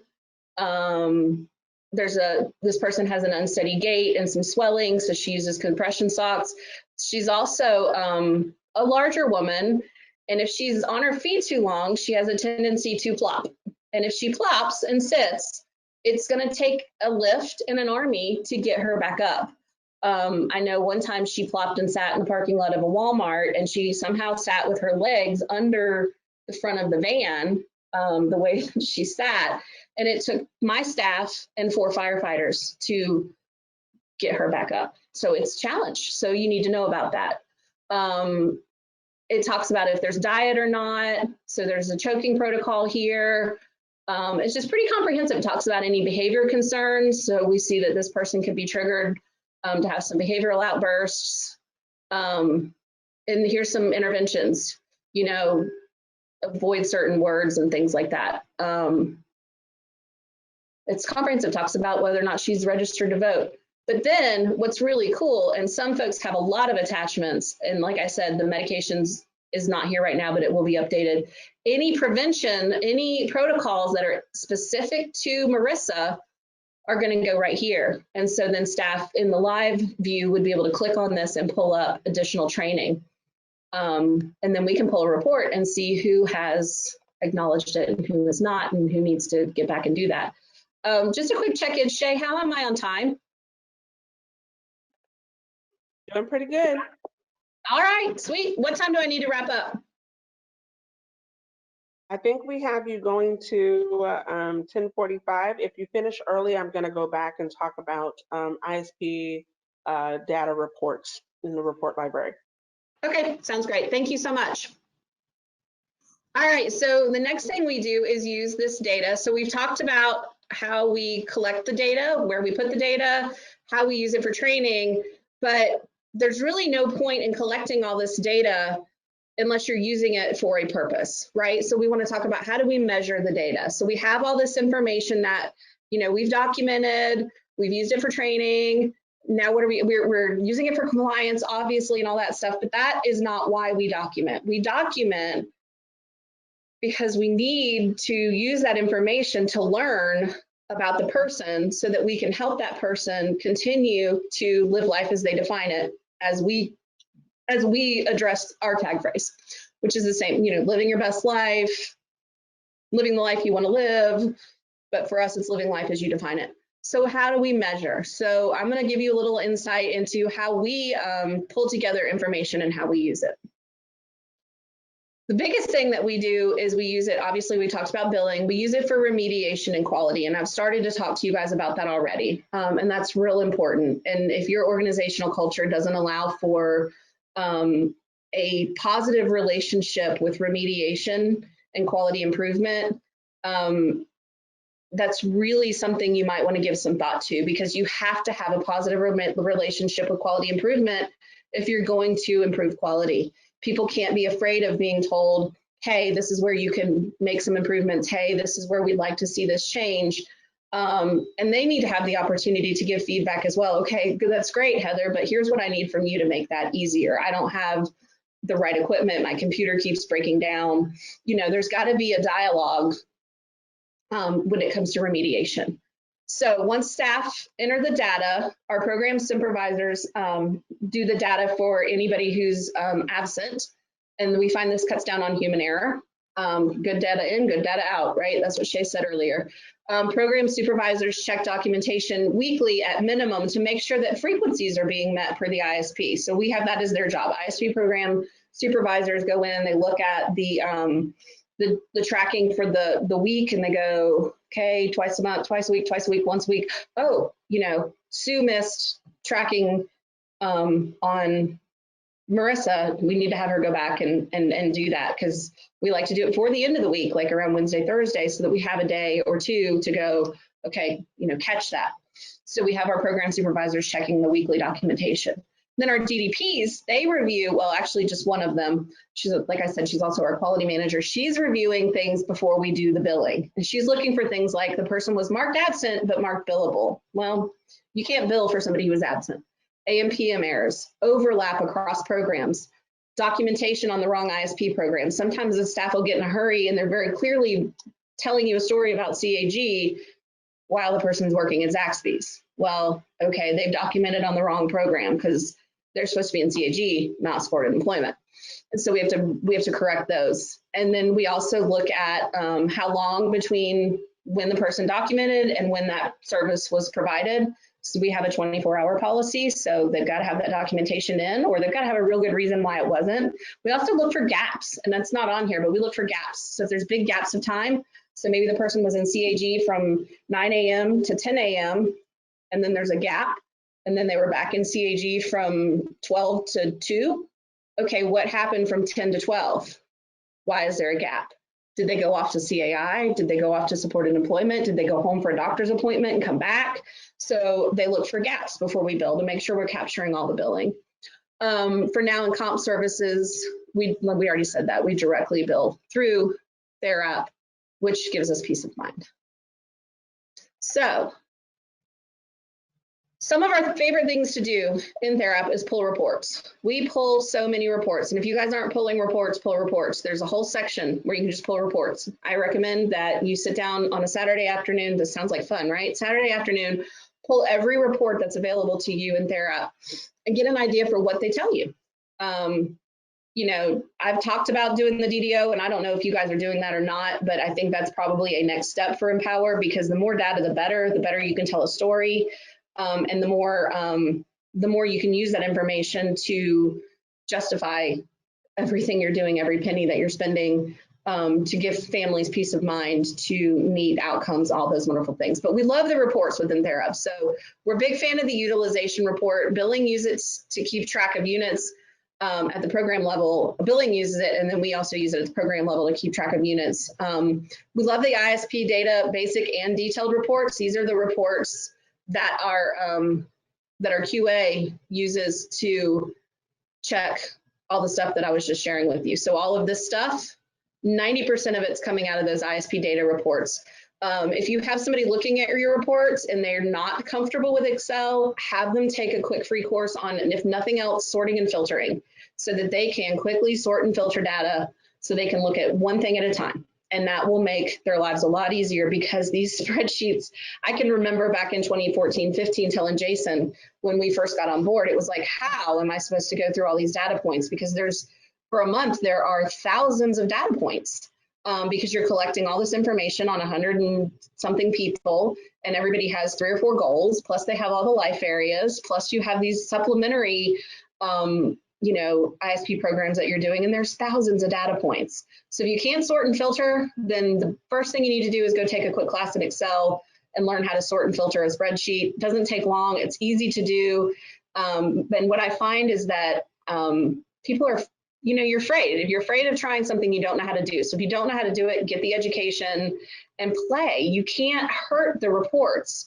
And if you do, you're only hurting it on your desktop in Excel, and you can go pull it again. And it's brand new, fresh and clean, and you can start over. So pull the reports and play with them. Sort them, filter them, hide cells, delete things, whatever. The original is always in Therap, so you really can't hurt it. We love the clinician report. Our DDPs use the clinician reporting to get summaries of what's going on with the goals and things like that, so that they have information to write their DDP reports. Love the demographic report. It's wonderful for board reporting, for annual reporting, and for accreditation, because one of the very first things they ask is about the demographics, and every single question they ask is right there in front of me when I pull that report. We love to pull the GER reports. My safety manager, who's also our records keeper, she pulls that for incident remediation. So the safety committee in our organization is staff and participants. And they pull that data. They're obviously not pulling individual names for the committee meeting, but they're pulling that data, and they can really look and say, oh my gosh, we had 14 falls in the last quarter. That seems like a lot. What's going on? Oh, there was that ice storm. I made that up, but you get the idea. So they can really look at trends in the data and see, okay, so we've had a lot of choking. It's mostly been at Eagle Point. It looks like a certain staff is the person that's assisting with eating at that time. Maybe they're feeding too fast, so it'll teach us so that we can remediate. We talked about the IPOP and ISP acknowledgements reports. That's just making sure that, that is a CYA. It's making sure that staff have done what they're supposed to do and that they're getting the training they need. So we love that. The IDF contract report or contact reports. This is how I pull emails for communications. So I didn't talk about it, but another electronic system that we use is our website and blog and email server. So like a constant contact, but we use Wix. And so I use those IDFs to get all the family's emails and get them so that they're getting all of our blogs, which are our newsletters, basically. We use the individual's birthdays for our information station so that we make sure we can celebrate everybody's birthday. The no login reports helps us a lot. One with staff training. So if we see we have a staff that's not logging in every day, when we ask them why they're not documenting appropriately, well, we can look first and see, are they even logging in? If they're not logging in, then that's why they're not documenting. But it also helps us clean up. So as you guys know, there's a lot of turnover in this field, whether it's Clarent or support coordinators or our own staff. If there's no login report, we can look and see, well, who are these people that are not logging in? Oh, we terminated them. We probably should take them out of our system.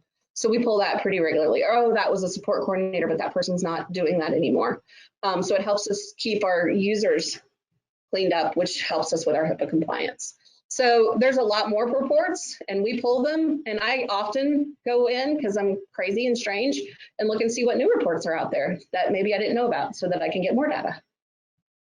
So how do we put all this data to work? So, the thing that I want to really hone in on is that all of this is pointless if you're just doing it for compliance and you're not looking at it and you're not using it. The whole purpose of documenting, and I totally stole this slide from my other non-paid job, which is, person-centered thinking training.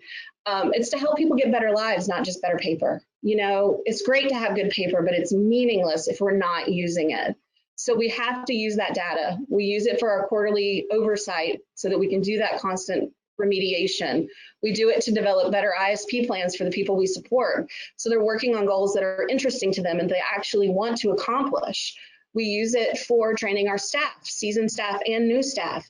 And just because you've trained somebody doesn't mean they're trained forever. I've got lots of staff who are going to be sitting in on the training this afternoon where we go over what's in Therap and where do you find it. Some of those staff have been here longer than me, but you need reminded. You know, we have certain required annual trainings that we have to take every year, right? Fire safety, first aid and CPR every couple of years. You know, you've got to take the training on, and there's so many, and I'm blanking, but you know, person-centered is one. A lot of safety trainings we have to take, right? We have to have like 16 hours of training, and if you're a DDP, even more. Because if you don't use it, you lose it. I don't know if any of y'all ever took a foreign language in high school or college, if you went to college, or online. Maybe you did a Babbel, or I think that's the new one. Rosetta Stone, I think that's an old one. But if you took a language or you went to a foreign country and you spoke a language, if you don't use it, you lose it. And it's the same thing with Therap. If you don't use it, maybe, oh, I forgot I was supposed to go to those IPAPs, or I forgot that there's a to-do list and I haven't used that and I kind of forgot. You know, I had to go back with when I was pulling this stuff for today's training, I had to go back to my records manager and say, hey, I'm noticing the IPOPs don't have those medication side effects on them anymore. What happened? She goes, oh, well, they're over here in this place. And I said, well, that's fine, but they need to be there because I need to be able to prove that our staff have acknowledged that they've read them. Oh, I forgot we were doing that. Okay, well, by tomorrow, they're all going to be in there again because we're constantly looking at our system. But if you don't use it, you lose it. So you really do want to make sure that you're using it for training. We use it for development of our strategic plan and agency-wide goals. So some of this stuff that I'm telling you, we learned by using Therap that, oh, you know, we've been doing this for 4 or 5 years and it's great and we love it, but we're sophisticated in it enough now that we really need to have new procedures written around it. You know, it takes a little while. If we'd have tried to write procedures around electronic documenting at the beginning, we'd be rewriting them over and over and over again because it's just too much to take in. So we've used our regular procedures and said, but now we're doing it electronically. Well, now we need to really modify those procedures and say, no, this is really how we do business now because we use all these electronic systems and these cloud-based systems. So we can build strategic planning around that, and we can build agency-wide goals around that so that we're more efficient and we make better use of our time, and then we're making better use of our financial resources, right? And so then we can put more money back into doing what we are here to do, which is to support the people who use our services.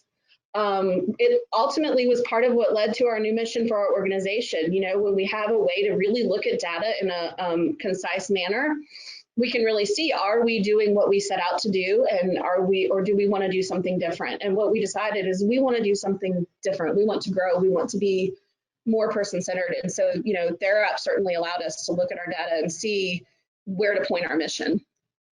It ultimately led to our new name and our branding and a change in mindset. That, along with person-centered practices, being able to see if what we are at the beginning fantasizing about, if we see where our North Star is, our pie in the sky, and are we getting there? And it helped us lead to a whole new name and a whole new brand. It led us, obviously, and totally led us into using other cloud format systems because we got comfortable with Therap and we realized how much it was cutting down on time that we were spending on doing things pen and paper. And it was so incredibly successful for our organization that it was like, okay, that works. Let's move HR. Let's move payroll. Let's move training. Let's move bookkeeping. Let's move documenting anything else that doesn't go in our systems. Let's do web conferencing, right? So it led to all these different things, and all these different cloud-based systems for our organization are making us much more efficient, and it's wonderful. And I'll be honest with you, in a lot of ways, having Therap online and having all these other cloud-based systems online and being comfortable with our computers, being comfortable with, you know, cloud-based services, it's really helped us with COVID because we were pretty well able to keep going. You know, staff brought their laptops home that were essential staff that had to continue to pay the bills and do all those things. We very quickly started music therapy and virtual hangouts and family meetings. And we were able to template out some COVID stuff on Therap so we could keep documenting. We haven't had people in our program since the middle of March, and they're coming back July 1st on a limited schedule. But because we had all this in our resources, we were able to navigate the waters in a way that would have been impossible 6 years ago. Absolutely impossible. So we've learned a lot. This is Jody. She's playing cornhole with, it's so cool. Like, this is Jody. That's Reformation Brewery in Canton. In that picture, she is the only person receiving services, the only person with a developmental disability that we know of. There could be others, but she's playing cornhole on a community cornhole league. That is my face behind her hand. It looks like she's hitting me with the cornhole bag. She's not, it's just perspective, but it's kind of a funny picture. But we learned a lot. We've learned that you have to have oversight. Documentation only gets done the way it needs to get done if someone's looking at it.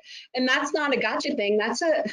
It's not meaningful to document if nobody's looking at it. What's the point? I don't really care what I put down if it's not getting looked at.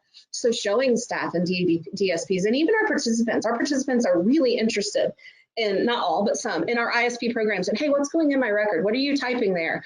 You know, what's that going to say on my ISP? Because we taught them that it's important that they know. So they need to know if we're documenting it, it's meaningful and that we're using it. And same with our staff.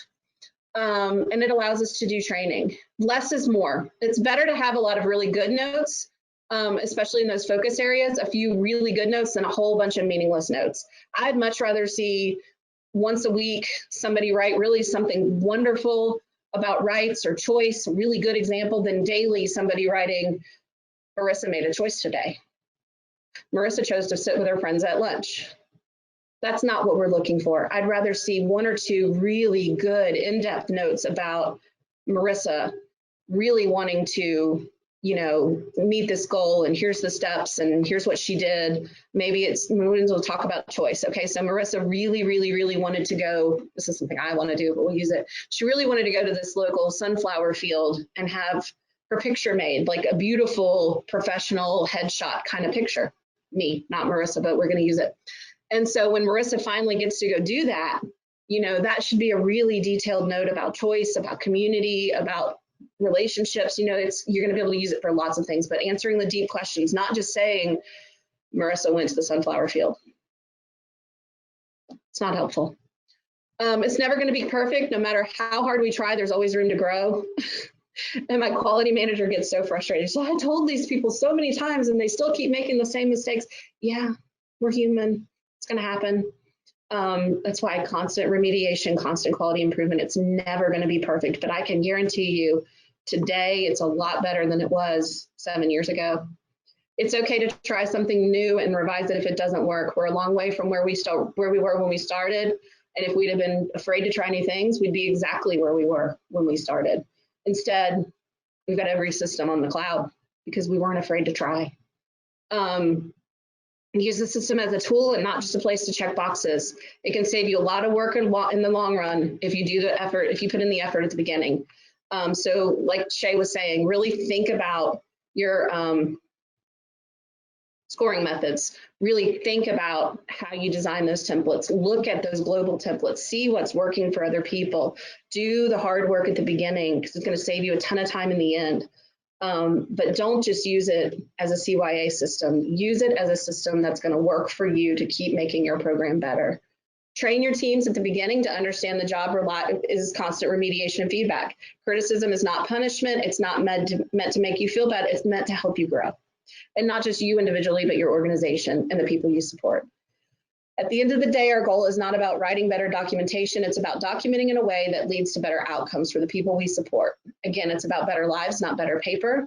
Don't be afraid to share responsibilities and division of labor among the team members as long as there's good communication. When we first brought Therap in, we had a director here that was of a different mindset, came from a military background, very much need to know, top down, you know.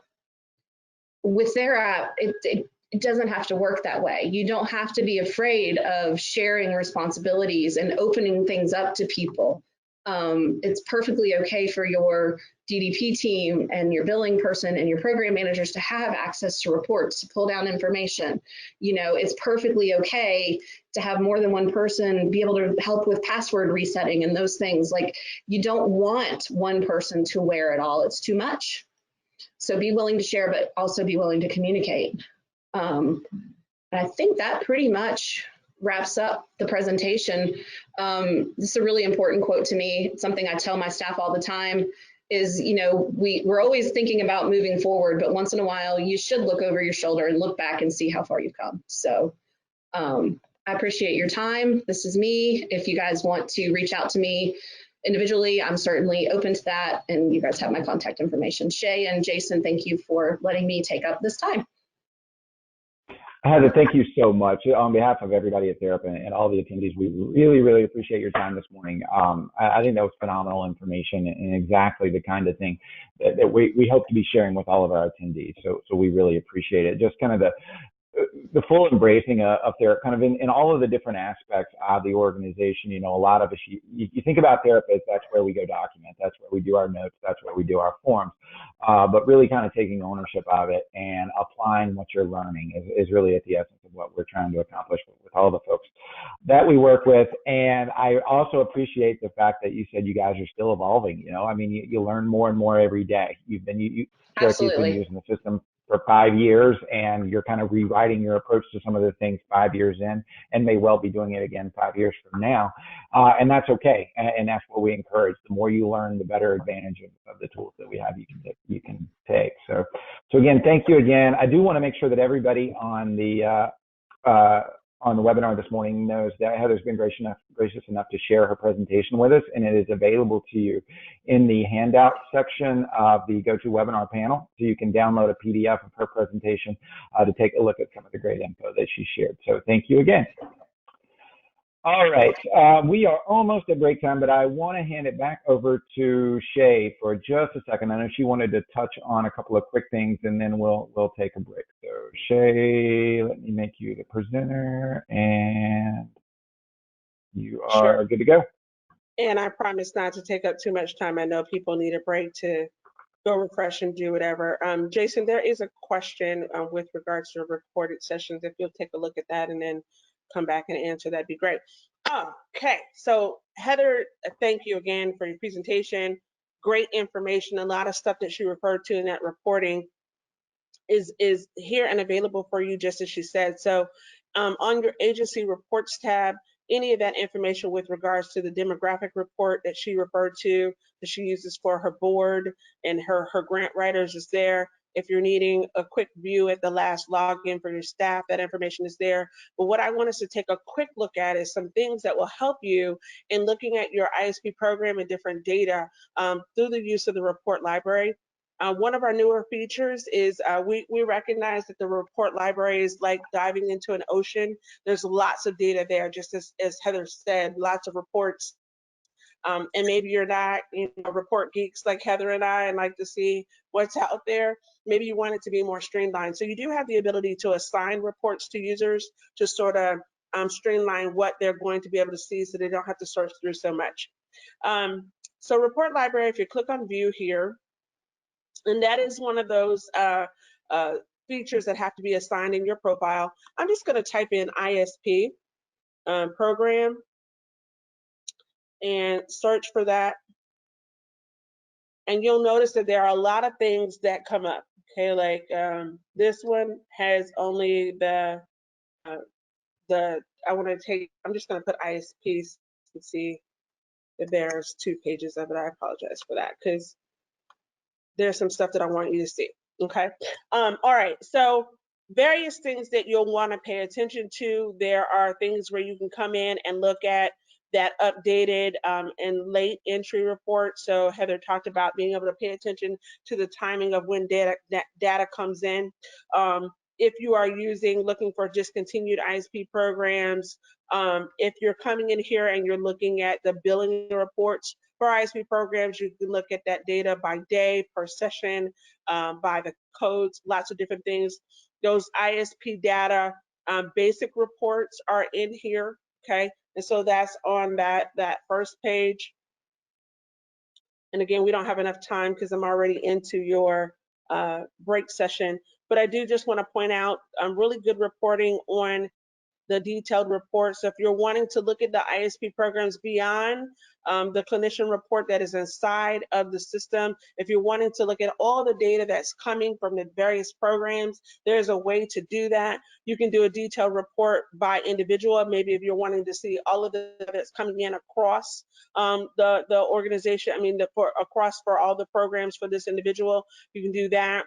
By the ISP program name. If you have a couple of people, maybe you're using a template, you want to see all that data that's coming across by partial by program. Maybe you're wanting to look at, hey, what's going on in day services versus what's going on in CLS. You can do that. I think one of the reports I would say that would be very helpful is this ISP data exception report. This is where you can go in and see, are there any gaps in that information, right? Are there any gaps where people have not gone in and put that data in? And so you're able to do that for the program. You're also able to do it by ISP program. So that information is there for you. If you're looking to see, hey, or do we have data that's overlapping across programs, right? So maybe in that instance where Heather talked about, hey, they were supposed to be receiving supports in CAG, but also somebody's documented in the same time frame that their supports happening in supported employment. You can see where there's time overlapping. You can also come in and see if there's a difference between the time entry and the service provision. So all of that information is there for you. Again, I do recommend that you go into the the report library, and just go in there and see what's available to you. There are descriptions. Within those descriptions, we talk about what's the time frame that you can put in, whether you can look at 6 months range of data versus a month range of data. But all of these reports are here and meant to be very helpful to you. This is another one. I'll say this is the last one. If you are looking for something that's going to show you, maybe you've got people going out in CLS and you have family members or the individuals signing off on the fact that they've received those services, that ISP data detailed report will show you the geolocation, the signature, and any photographic information that may have been loaded up if you're using ISP data that way from mobile devices. So you'd be able to see that, and you can run that for a 1 month range. Okay, Jason, handing it back to you.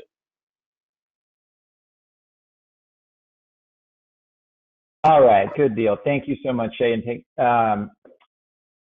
All right, everybody, let's go ahead and take a little break. Actually, you know what? Before we take a break, quick question came in. I want to make sure everybody saw it about access to the webinars. We are recording all of these, and we'll be posting them on our site on the Georgia State page. And I'll share that information out with folks later, but do rest assured you will have access to these later. So with that, let's take a break. We're going to pick back up right around 11 or a minute or two after, so folks can grab a coffee or run to the restroom. And we will come back with Living Well. Talk to you guys shortly.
unlock panel from control panel.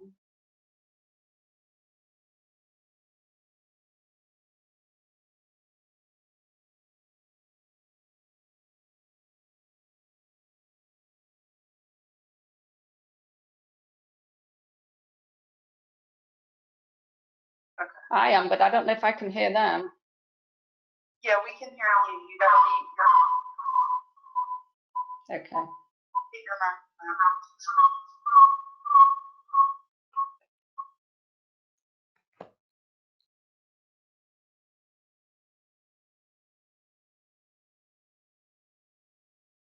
microphone. Hey, Deb, this is Jason. Can you hear me?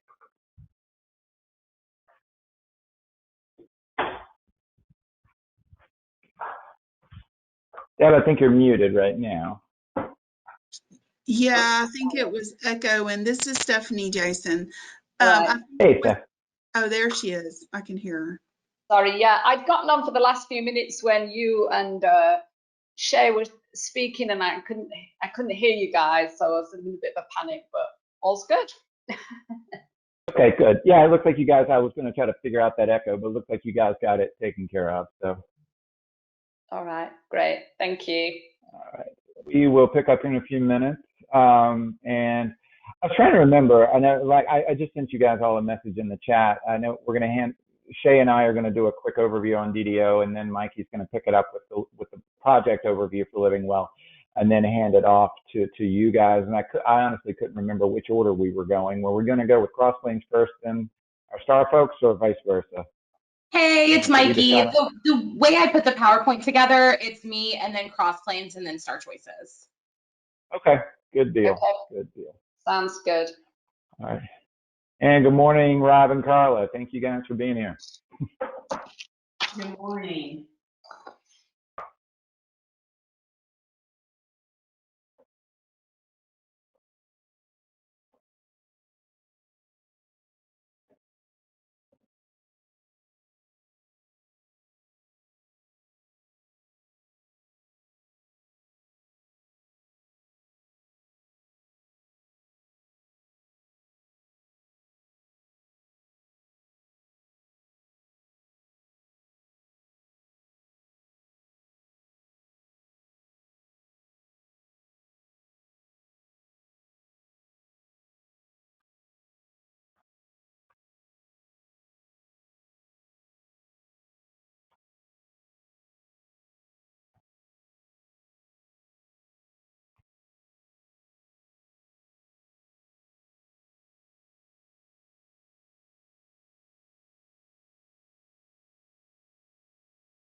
All right, folks, it's 11 o'clock, so we're going to get started here in just a second. I know we took a little bit of your break off the front end, so my apologies for that, but I think we were sharing some really good information, so I hope all of you guys found that useful.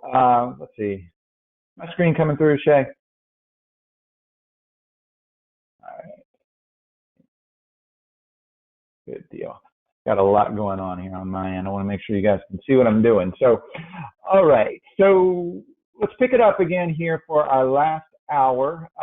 And just as we kind of set the stage for this morning, basically kind of what we've done is an evolution of kind of outcomes tracking from the micro at the individual level out to the organizational level. And so Shay started us off with some of that background info on ISP programs and data collection, and then Heather really talked about how they're tracking data for all of the individuals they support and applying it across the organization. And now we're really going to get to kind of the broadest level, being able to assess outcome data beyond just at an individual level, how to look at it across an organization. And so we're going to start off with some basic information about Therap's data-driven outcomes module. Shay and I are going to give you a quick overview of that, but then we're going to get to the really good stuff, and that's where we talk to you a little bit about a project that we've been working on for the last couple of years with some of our providers here in Georgia about how they're applying this to what they do to assess their services, assess the outcomes for the people they support, and what they've done with that information. So to kick us off, what is DDO? What is this weird thing that we've been talking about off and on for the last couple of days? Well, to kind of set the stage for DDO, I want to remind those of you that were with us yesterday afternoon a little bit about Therap's Business Intelligence Dashboard. You remember we touched on some of the high-level dashboard-based reporting that we can do within our system to aggregate data around incidents and health and billing and that sort of thing. But we also want to be able to aggregate data around outcomes. But what really separates outcomes for individuals from most of the other data that we collect as organizations is that it is as unique as the individuals that we support. So when it comes time to try to look at that across an entire population of people, even if it's only 5 or 10 people, or even if it's up to hundreds or thousands of people, it gets really difficult to do because what's important to one person may not be as important to the other person, and you really have some unique qualities that you're going to be tracking. So how do you look at that in the aggregate? That's really what Therap's DDO module was designed to address. Essentially, it's a module and an associated dashboard that allows you guys to identify the kind of the broad areas that you want to assess for the entire organization, but then be able to track your progress towards that using very individualized service data, the ISP data that we've already been referencing, and basically be able to see how the entire organization is doing relative to these particular outcome domains. So again, you guys know ISP data collection pretty well now. This is how we do a lot of individualized tracking, and we've also talked a little bit about some of the ISP data reports. Shay was taking you through some of the detailed reports you can do with ISP data right before the break. But the trick with all of that is that it is very individualized. And so when you got a whole lot of different people with a whole lot of different kinds of ISP data, how to aggregate that becomes a really big challenge. So we have designed DDO in a way that basically allows you to take individual service data that you're tracking for each of the people that you support and map them through a series of domains.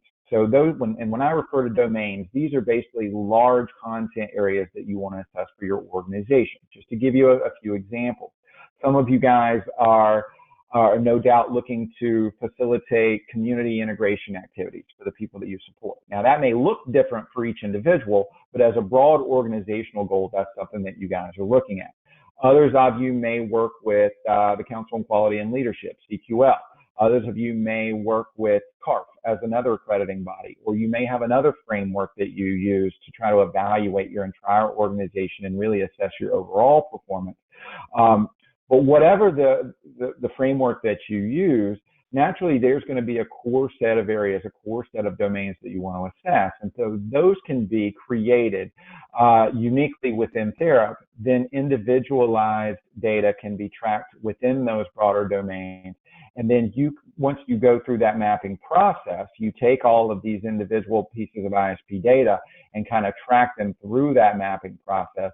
The end result is that you've got a lot of unique individuals with a lot of unique ISP programs and data, but because they've all been mapped through a common framework, you then are comparing apples to apples, and you're able to aggregate the data and really assess how the organization is doing broadly within the specific domains that you want to take a look at. So conceptually, that's kind of the basis of what DDO is designed to do. I'm going to turn it over to Shay now, who's going to talk a little bit about the specific mechanics of it, and then our Living Well folks are going to talk about how they're doing it within their particular organization. So let me hand this over to Ms. Shay again. And there you go. Awesome. So as with any module in Therap, anytime you're using, of course, there are certain privileges that you will turn on, and I won't necessarily, for the sake of time, get into all of that. But again, know that they're going to be listed in our list of all roles, and as we walk with you through the implementation process, we talk about that. On your admin tab, you would have the ability, as you decide what those domains are, whether it is that you have, again, a national standard, a framework that you're working through, or just some organizational goals that you've decided to build your own framework, you would be able to, once you turn on the permissions for data-driven outcomes, come in and build that library, okay, or build those outcome measure types. And so just quickly looking at one that's new, you'd be able to come in and decide what you want it to be labeled or called, what the description is, put in those comments and instructions, and how many different domains that you want to track. So you could do up to 20, you know, if you wanted to add those task domains, and you would be able to define what are going to be those areas that we're looking through, or areas that we're going to use as the lens that we look through our data. And then you have the ability to put together what we call a common language through defining your score labels. So right now, maybe the way in the system that you want to look at this data is the effect of what we're doing have a positive, negative, or neutral impact. But maybe we want it to be that we're looking at indicators rather than that. We want to know that the indicator is present or not present. You have the ability to customize that depending on what you're looking for, so that when you're getting that aggregated data coming in, there'll be these what we call score labels, or that common language that show you the percentage of time you're hitting that mark towards another. So again, you're able to customize this. I want to show you kind of the ability again to create a library, because you may want to look at that data that's coming in from those ISP programs in many different ways. And the beauty of DDO is, for the data that you have coming in, and this ties back to something that Heather talked about, we should always be learning from the data that we are collecting, right? We should always be learning how to improve what we're doing. So you have the ability to create multiple outcome measure types that represent the various things that you want to look at. So whether it is that you're using a framework like National Core Indicators, or you're using CARP, or any of those things, you have the ability to come in and look at this. I had the pleasure of working, and have the pleasure of working with the Living Well project with UGA and the team of people you're going to hear from today. And we were able to go through and look at what we wanted to collect, and be able to really think about, how do we prove that person-centered practices are really effective, right? How do we use the data that's coming in from the people that we're supporting to really prove that person-centered practices are effective? And so we created 2 outcome measure types. And what was beautiful about the process of going through with a team of organizations is they chose 5 domains, or buckets, if you will, what I like to call them, 5 areas that they wanted to look at to see, can we look and see if the practices that we're doing, the approaches we're taking for person-centered practices, are effective in these areas? So choice, social connectedness, relationships, meaningful activities, safety, health, and well-being, and person-centered practices. And what they did was to define, what does that mean, so that everybody would be on the same playing field in terms of how are we mapping this data, so that when it comes in, it makes sense. So they made some really great definitions to that. And even in choosing what was going to be that common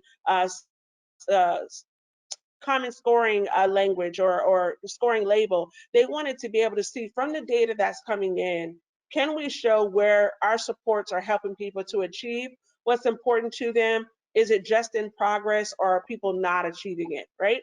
So that's kind of what was set up, and the definitions really helped each team to be able to put that in. From there, for the goals that you or the data that you've decided is going to participate in DDO, you have the ability of going through and mapping those. So what do we mean by mapping? There may be certain tasks that the data that comes in from that particular thing, we want to be able to map it over to a particular individual, right? We want to use the data that's coming in. So they were able to go through that process. And for the sake of time, well, let me go back. I want to be quick because I want you guys to really be able to hear the experience from other people. So let me see. I'm going in and doing a search to see the goals that maybe have not been mapped to this particular goal. So let's say that we know that Rainey is working on becoming a barista, and we want to see how effective or use her data to see how effective we are with helping her to achieve what's important to her. How well are the supports from the organization impacting her life? So we would be able to come over and choose that because we said we wanted that data to participate in DDO. And when we do that, the data is collecting behind the scenes. When we come in, you can see those definitions that are out there to help us to understand what we're trying to achieve, what we want to see organizationally. And we could come in here and say, all right, as we look at this data, how does it relate to these various in areas, right? What is it about this that we think would be useful? And so maybe all of this information is related to various things. It might be related to safety and well-being. And with each one of these tasks, you can sort of decide, I want this information to participate, or maybe I don't. Maybe there's bits and pieces of the data that make sense and others that don't, right? So I go in and I choose what category I want all this data to relate to. And then I have the opportunity to come here and sort of play the matching game to make sure that each one of these scores that your staff are going to work on are not going to change. That's going to be the scoring method that they are using to see how well that person is doing on achieving their goals. But when it comes to taking all of that data that Jason just talked about and putting it in that common language, we sort of got to do a matching game, right? To if the score independent is in, is it equal to in that label, right? So these were sort of the scores that we said if that person is able to achieve the thing that they're working on that matters to them, that's important to them, 2 verbal prompts or their own, for us as an organization, that equals to them achieving what's important to them. And maybe because we know they have the ability to be more independent. If it came to 3 verbal prompts or gestural prompts or modeling, that might mean that it's in progress and there's some things that we're working with on them, right? And if they refuse, then they're not achieving what's important to them. And because we marked absent and goal not worked on as non-reportable, we have a choice within the system as to whether or not we even want that data to be mapped over. So once you have that conversation and you make those decisions, you can hit approved and that data is then being mapped. And from there, what that's producing is a report that's going to show up on your agency reports and business intelligence that you would then be able to go in and look at and say, all right, how well is our organization doing on hitting the benchmarks that we have established using the business intelligence? How well are we doing? We say that we want to be an organization that supports people with meaningful activities. We want to support people with their choices, right? How well are we doing at that? And so when you get into the business intelligence platform and you choose your dashboard as DDO, you'll be able to come in and choose any of those particular areas or outcome measure types, I should say, that you've created, and you'd be able to look at them across a different section of different analyses, okay? So I would just hit apply there, and then I would be able to see that data come in, okay? And I can go into each one of these tabs, and again, for the sake of time, I could go into each one of these tabs and begin to look at this data and really understand what is it telling me in terms of how well we are performing year over year? Or maybe I want to look at it by the month. Maybe I want to look at it from the lens of the individual. I want to see how well each individual is performing. Or maybe I want to go in and look overall and say, based on the different frameworks that we said, based on those different domains that we said we were working on, maybe that's what I want to look at. I want to be able to see how well are we doing in one section or another as an organization. So I can then hit apply, and I would be able to see that data come in for choice. I can see, all right, oh my goodness, we're improving. Maybe our organizational goal, we took a baseline in 2018, and then in our organizational goal, we said we wanted to get above 80. And so now we can see that, we're 91% of the time in the area of choice, we've improved to help people get to those things that matter to them, to make those choices that matter. So you're able to see this data and see how well you're performing. Okay, that is the quick and dirty of it. I'm going to hand it back to Jason.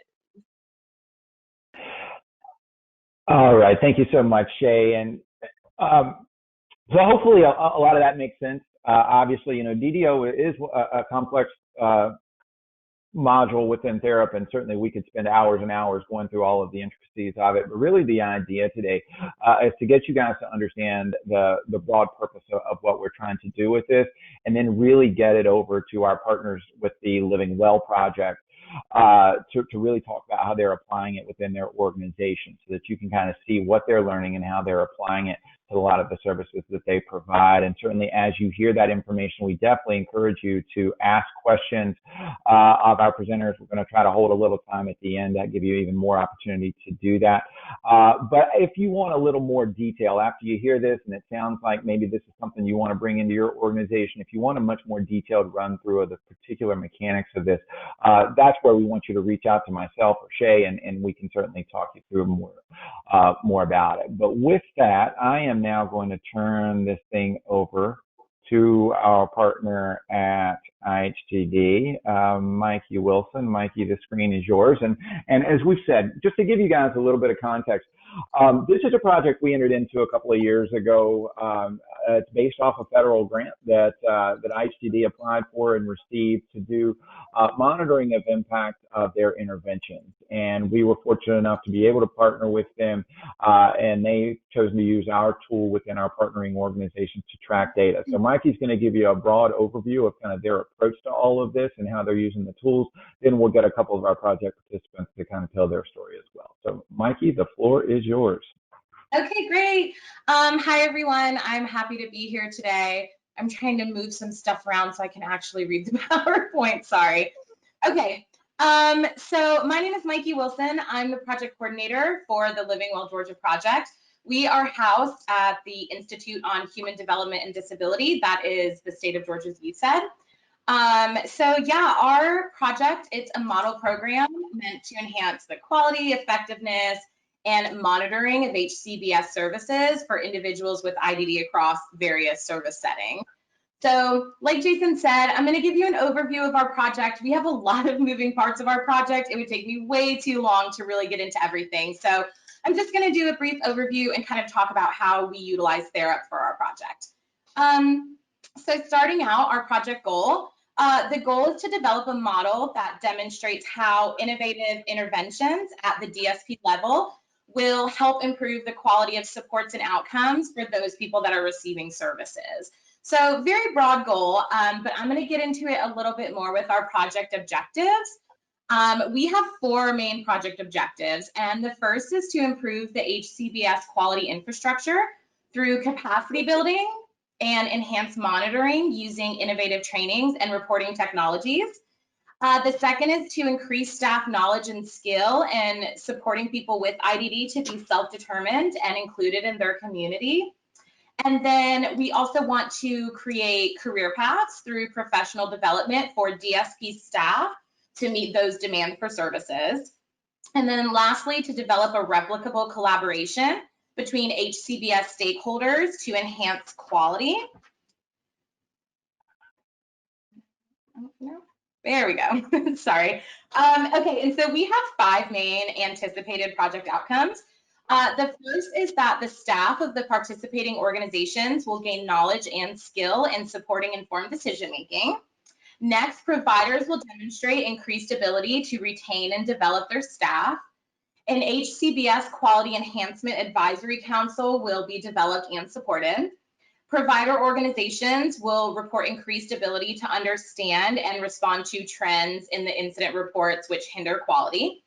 And lastly, people with IDD receiving supports will demonstrate increased achievement of their personal goals.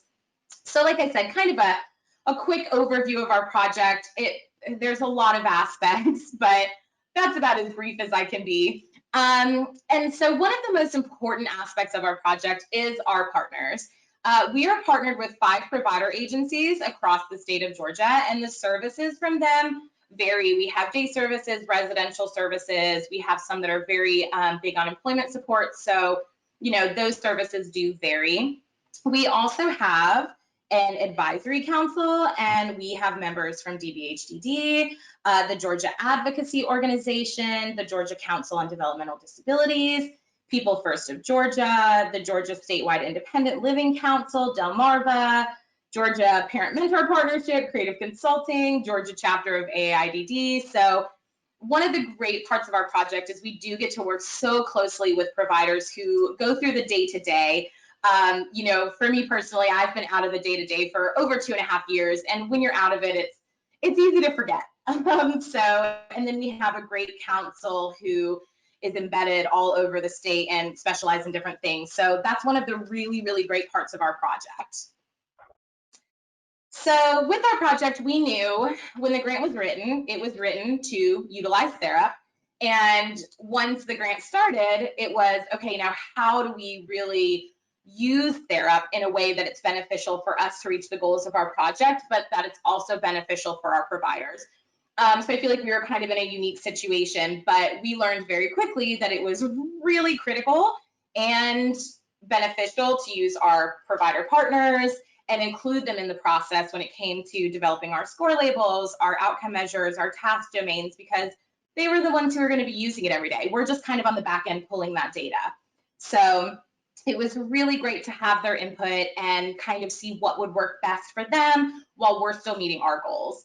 And kind of like Shay said, you know, it is, you kind of have to look at big picture and what goals you're trying to meet, and then how can we develop it to meet those goals.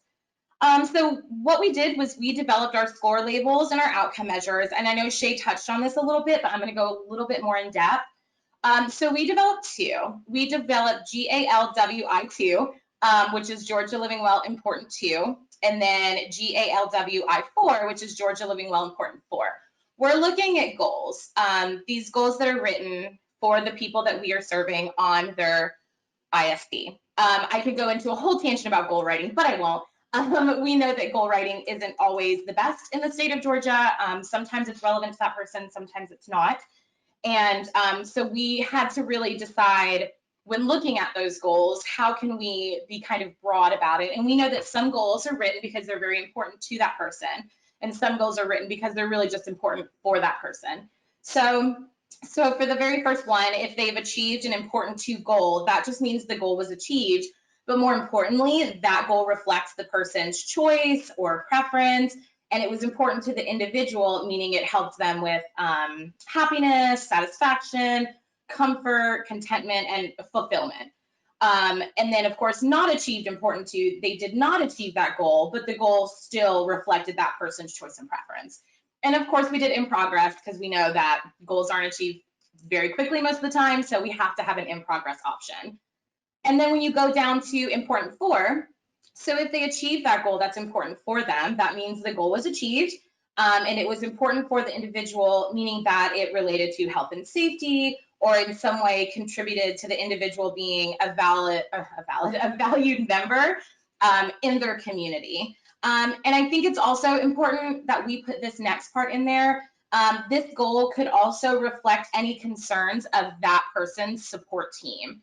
And then, of course, when you go down to not achieved, important 4, that goal was not achieved, but it's still related to health and safety or contributing, you know, to them being a part of that community. So This was really important for us to develop. Our provider partners were huge in this development for us. And then we developed our task domains. As Shay kind of mentioned, we did choice, social connectedness and relationships, meaningful activities, safety, health and well-being, and person-centered practices. So I'm going to go a little bit more in depth about what those each mean. So for choice, this means that the goal was really desired by the person that's receiving supports, and it actually reflects their preferences and their aspirations. For social connectedness and relationships, this goal reflects increasing a connection into that person's community through social inclusion and or relationship building. And then we have meaningful activities. And this goal includes activities that are important to the individual's growth. And this could be social, physical, psychological, or personal. And then we had safety, health, and well-being. And that goal would focus on the reduction of harm or injury and promote a healthy lifestyle and ensure that the individual is comfortable and happy. And lastly, we have person-centered practices. The goal focuses on strengths, personal goals, and really just on the whole person. So the goal could focus on building on their strengths and talents, listening and acting on what the individual communicates, and taking time to know and understand the person and the things that make them feel happy. So this development took us a little bit of time, and thank goodness for Shay, she's amazing. You know, Shay told us early on to look at that big picture and to kind of make the pieces fit. And it's really crazy to develop this and then go in and see all of that data there that you can pull. And for us personally, we're looking at outcomes for our project and how are our interventions at that direct support level. How is that going to affect outcomes of those being that we're supporting? So to be able to see those interventions reflect those and those outcomes through Therap has been really interesting for us to see. And lastly, once all of our providers were really using DDO and had a feel for it and kind of knew what they were doing and in their groove, we did implement the general event reporting tool for our providers, and it's been so helpful in looking for trends. I mean, we can look at the event locations, the injury by age group, like injury count by severity, and injury count by hour of the day. So that helps us see if, oh, most of the falls are happening between 11 and 12. Is that shift change? That's around lunch. Could it have something to do with that? So you really get to have those trends in hand and get to the root cause of why that's happening at that time, which is really interesting. So I know I talked really fast through that. I really wanted our providers to get a chance to share how they're utilizing Therap. So I am going to go ahead and hand it over to Deb and Stephanie from Crossplanes. Hi, good morning. This is Debbie Conway with Crossplanes Community Partner. And yeah, excited to have the opportunity to share a little bit about how we've used DDO, data-driven outcomes, and how we've utilized that as part of the Living Well grant. And I'm really, can you my apologies, guys. Is Mikey going to control the slides for you guys? Just yes, did I leave Mikey as the presenter? Okay, sorry about that. That's my fault. Gotcha. Great, thank you. And one of the great things about participating in the Living Well grant too was the fact that it was so collaborative and that it actually did involve providers at the provider level. And so it wasn't kind of practices that were done and then handed off to us. We were very actively involved on a day-to-day basis with this. So again, I really feel like we've gained a lot of momentum just through that collaboration.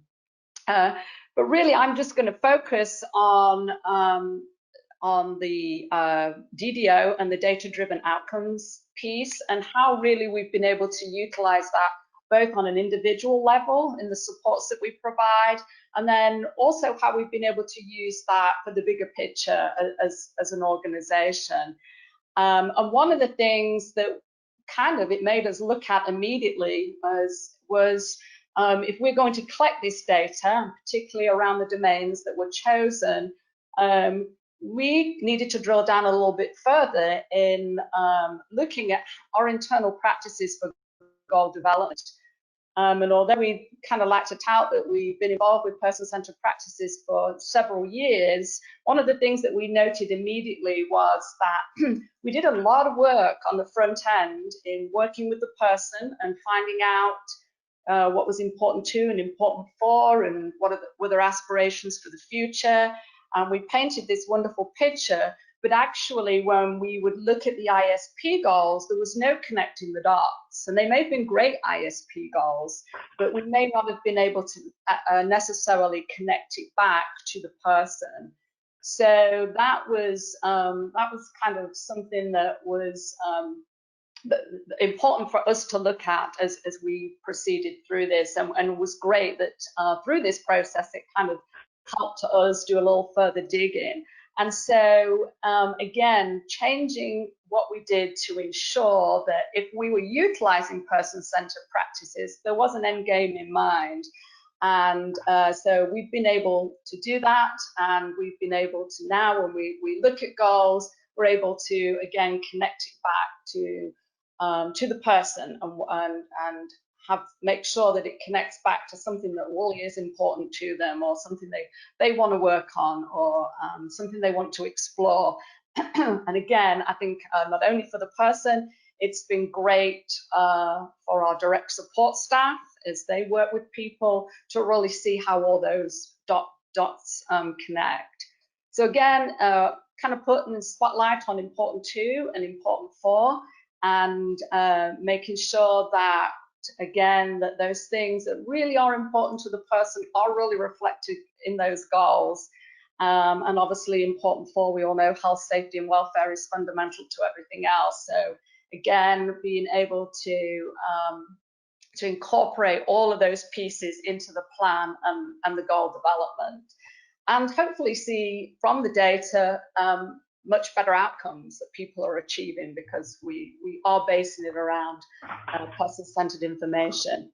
We also expanded that to incorporate human rights. And again, you will all know it doesn't matter who comes out to review us, everybody wants to know what we're doing around teaching people about human rights, helping people explore their human rights, and being able to incorporate, and again, everything and all the domains that we talked about, as we all know, human rights are fundamental to everything that we do, and so they have to, that's why there is such importance obviously placed on them.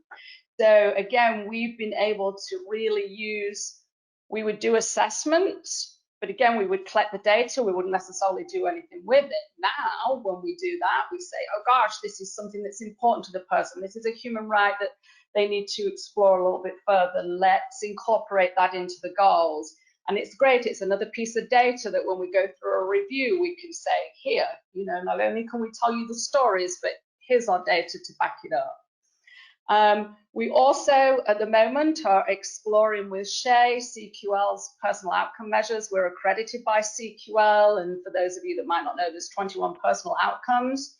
And so now we're in the process of exploring, again, we have lots of other information that we provide to support, to show how we're supporting personal outcomes, but having another piece of data as per the ISP goals and some of the DDO that we're doing is something else that will be incredibly beneficial, not only to support, but also great data for us to be able to continue to look at and analyze as to how well we are doing.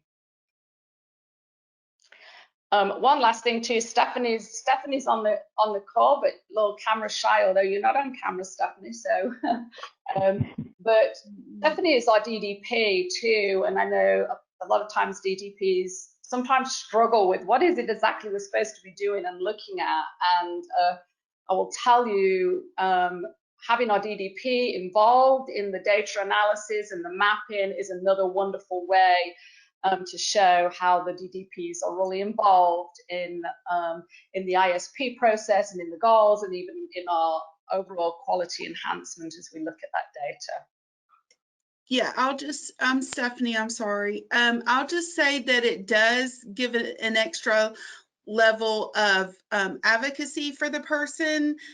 The DSPs do wonderful in providing that advocacy. But we found that if you could pull in, if the goal is important to them or important for them, or it could be both, then it actually crosswalks with a lot of other things. Like you can incorporate is related to human rights and then the CQL. So we have realized, that bigger picture as far as those elements of it. Great, thank you. Can we go to the next slide, Mikey, please? Thank you. So why is the data important to our organization? Well, first and foremost, obviously, it does improve people's lives, or certainly that's the intent of why we would use the data. Really, it looks at the bigger picture. It looks on an individual level, and it looks at an organizational level, at our effectiveness. How effective are we? Where are the areas where we're not so effective? Again, gives us that data to almost drive what we need to do when it comes to quality enhancement.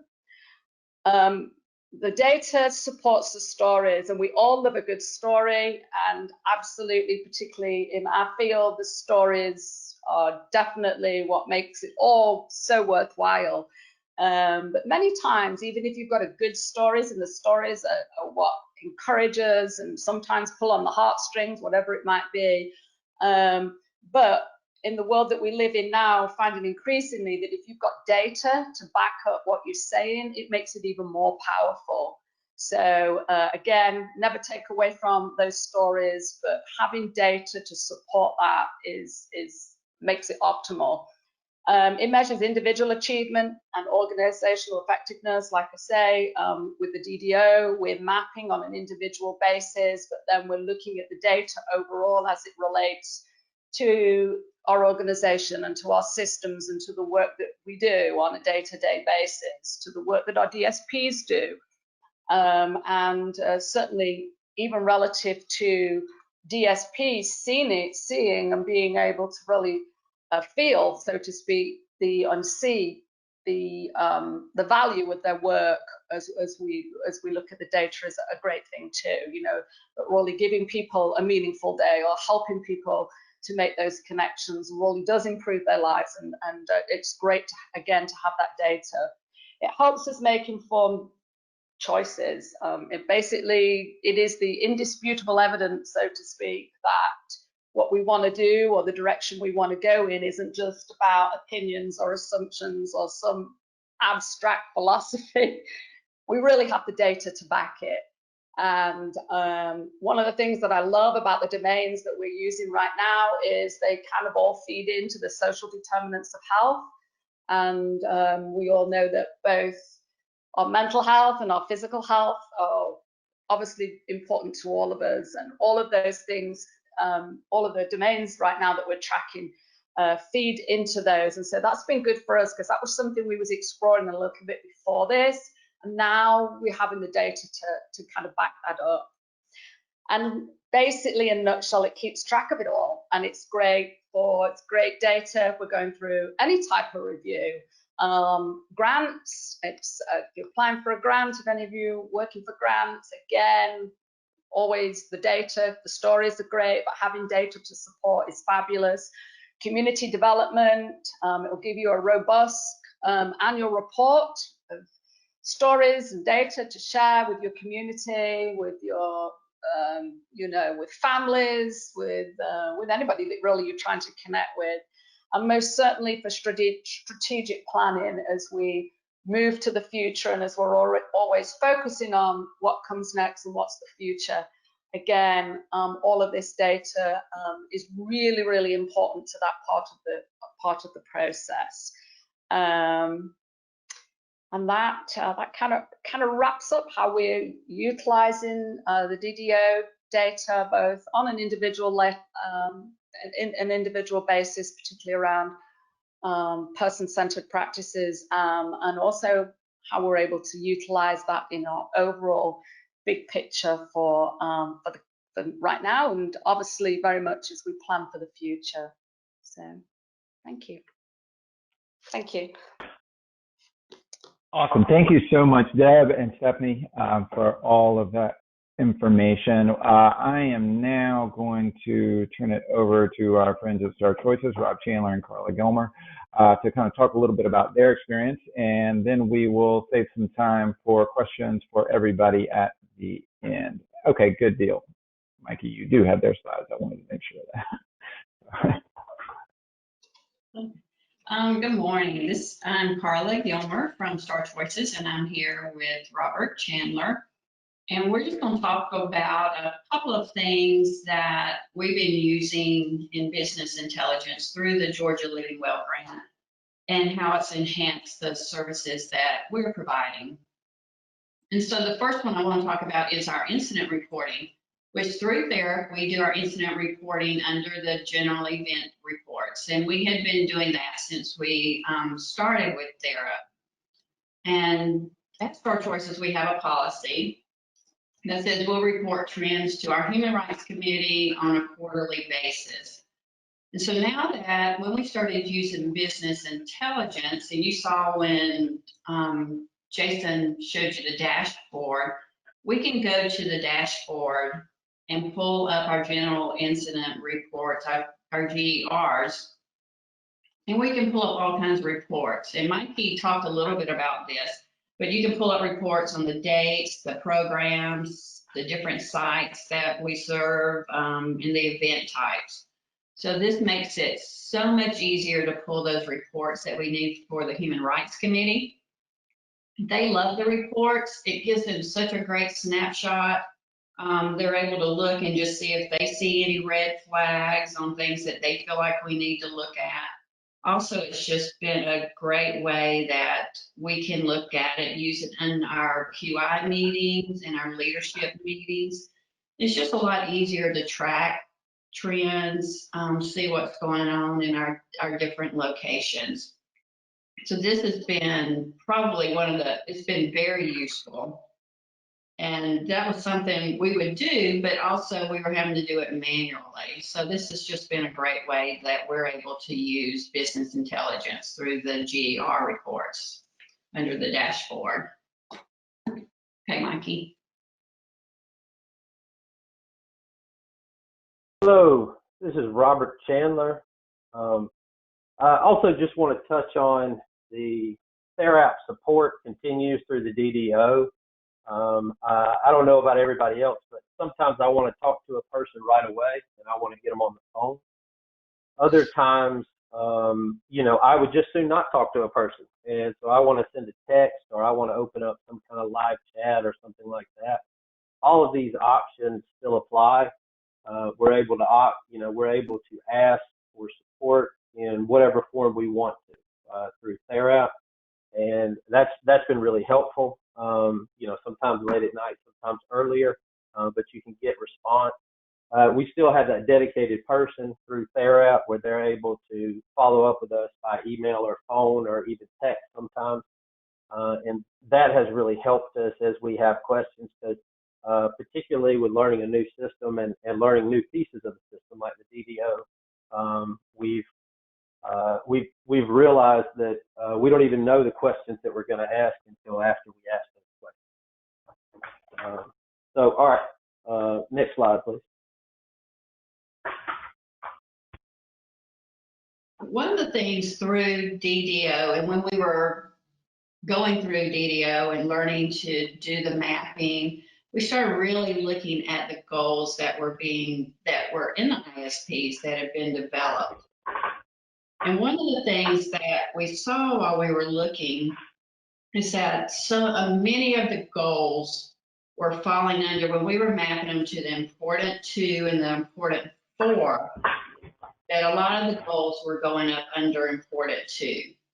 Now, important 2, of course, is important, but there has to be a time when the person that we're supporting feels like that's a goal that's important. So it may be important for me to lose weight, but if it's not important for me, then it doesn't matter. So what we did is we took that as a moment. It was kind of an aha moment, and started looking at all of our goals, because we wanted the goals to be important to the people. Because that's what we're here for. That's what we wanted to do for what they want.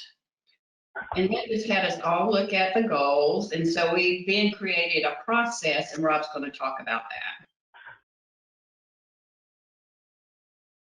So that process that we created, we really wanted to incorporate on the front end to make sure that we're honoring what's important to people. It seems from reviewing our data and from reviewing ISTs of the past, we don't have to work real hard to make sure important 4 goals work their way into the system. They seem to naturally, that's how our system and even our agency has functioned for a long time.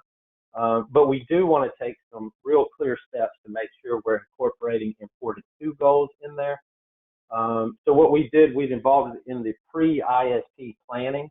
So kind of before that big meeting that we have, at least in Georgia, once a year before a person's birthday, where we talk about all the hopes and dreams and things that each person that we support wants to work on.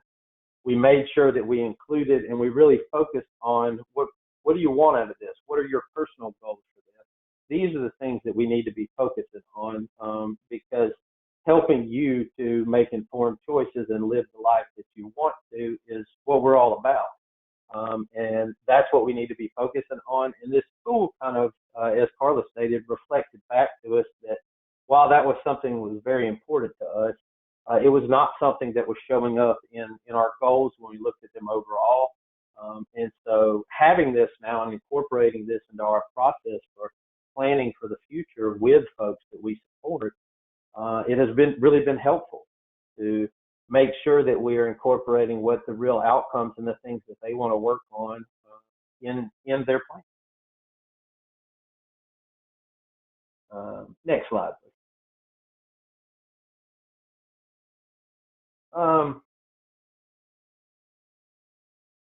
I also wanted to touch briefly, part of what we do, we've got, you've heard numerous other people talk about strategic plans and other things like that.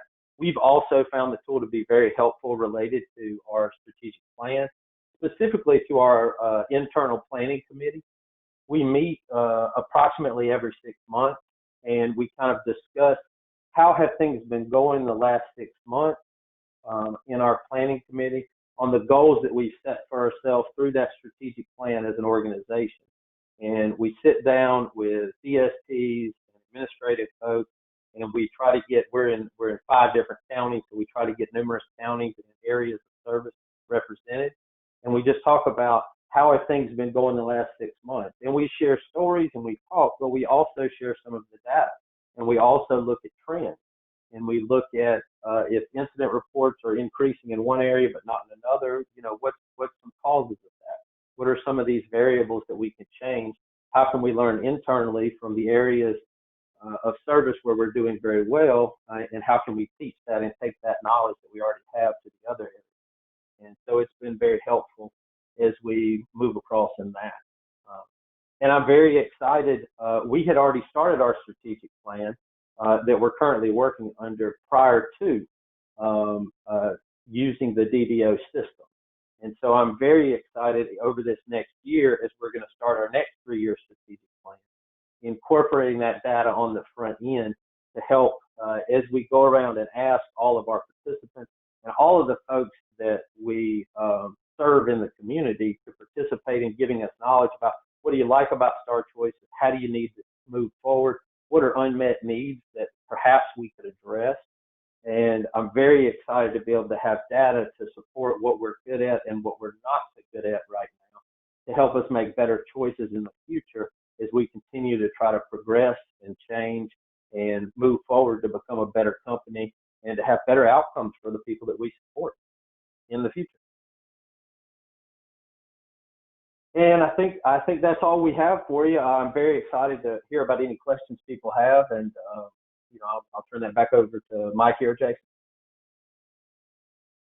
Cool. Thank you so much, Rob and Carla and Deb and Mikey and everybody for sharing the information on that. We really appreciate y'all's time and participation here. You know, it really kind of comes back to what I said before.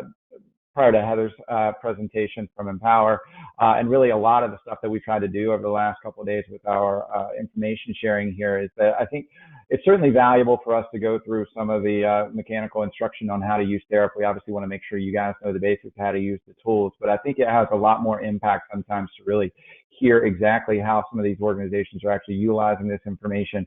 And at the end of the day, it's about better services and better outcomes for people. So thank you guys so much for sharing your stories on how this is going to inform your process.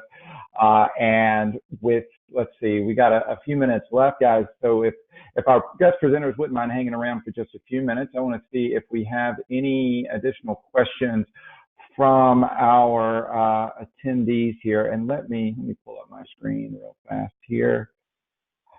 Again, for those of you that may not be as familiar with the GoToWebinar, you're certainly welcome to use the webinar panel to ask your questions. Depending on which version that you have, you'll have an option for asking questions right over here. On the left-hand side, if you have the downloaded version, the web version has the ability for you to go over here and submit as well. So do we have any questions for any of our presenters? No, it's been a long morning. You guys have been with us now for about 3 hours, so we certainly appreciate your attentiveness. But let's see if anybody has anything. Okay, let's see. As we're waiting, actually, Shay, since I've got my screen up, I'm going to ask you to do me a favor. I know that we didn't get an opportunity to go into the level of depth with DDO on the inside of Therap that we would typically do in situations because we wanted to make sure y'all had an opportunity to hear from our presenters. But Shay is going to put in the chat box over here a webinar that we have on our site. She's going to put in a link to the site. That gives you kind of a full introduction to what DDO is. I know you guys heard specifically from our participants how they're using it, but let's see, she is putting in the introduction to DDO now, so you guys will be able to access that link if you want more information, and certainly you can follow up with us directly. Any other thoughts or questions?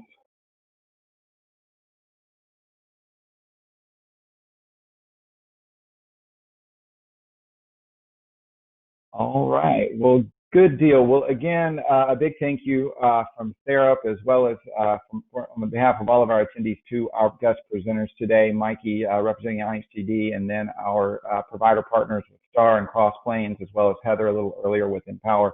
Again, I think it gives a lot of depth to the information that we're sharing, so we really appreciate y'all's time. We also know that there was a DBHDD webinar that got scheduled for the same time with some important information on you guys getting paid, so we certainly realize that's important to everyone. So thank you for sticking with us, and I was happy that Heather threw in that Appendix K webinar is getting recorded, so you guys will be able to access that information. But certainly there's a lot going on for all of us right now, and I know you guys, as I said from the very beginning yesterday and this morning as well, you're all dealing with a lot of very difficult circumstances, and so we greatly appreciate your time that you've spent with us over the last couple of days or whatever time you've been able to be here with us, and hopefully you found the information useful, certainly to your typical operations, but also some of the information relative to the unique circumstances that you're currently facing. So thank you guys. That will basically conclude day 2 today, but just kind of a quick shout out for day 3 starting up tomorrow morning at the same time at 9 a.m. Tomorrow we're going to shift over and start talking a little more about exactly what I mentioned a moment ago. How do we get paid? How do we bill through Therap? How do we do some of the reporting in the system to make sure that we're taking advantage of some of the authorized units that we have, some of the different mechanisms that we have for translating service data over into billing data, submission of claims, all of those sort of things. One of our billing specialists, Nelina Brinzel, is going to be joining us to go through all of that with you. And then we're going to move over to some discussion of scheduling and Therap's electronic visit verification platform. Again, I know some of you guys probably may have a little more familiarity with that than others, but essentially it's a system we offer that allows you to schedule all of your staff, and folks can then do remote check-in and check-out. You can run reports off that data. It can also be used to meet state requirements. Georgia is kind of still a little bit on the fence in terms of exactly what EVV is going to look like here in the state over the next couple of years, but we're watching that very closely, and we'll certainly address that with you tomorrow. And then last but not least, we're certainly going to try to hold about 20 or 30 minutes at the end of the webinar tomorrow morning for direct feedback from you guys, certainly on questions about topics that maybe we didn't have an opportunity to address, or just general feedback on the structure of this. You know, as I've said from the beginning, this is a little new experience for us as well, trying to conduct a conference virtually. So certainly we want to hear from you about the things that went well, and perhaps the things that we could have done a little bit better, because we always want to try to improve upon what we do. So thank you guys again. I will let everyone go, and hopefully I will see all of you guys again bright and early tomorrow at 9 a.m. for day 3. Thanks, everyone. Y'all have a great rest of your day. Bye, everybody. Thanks for joining us.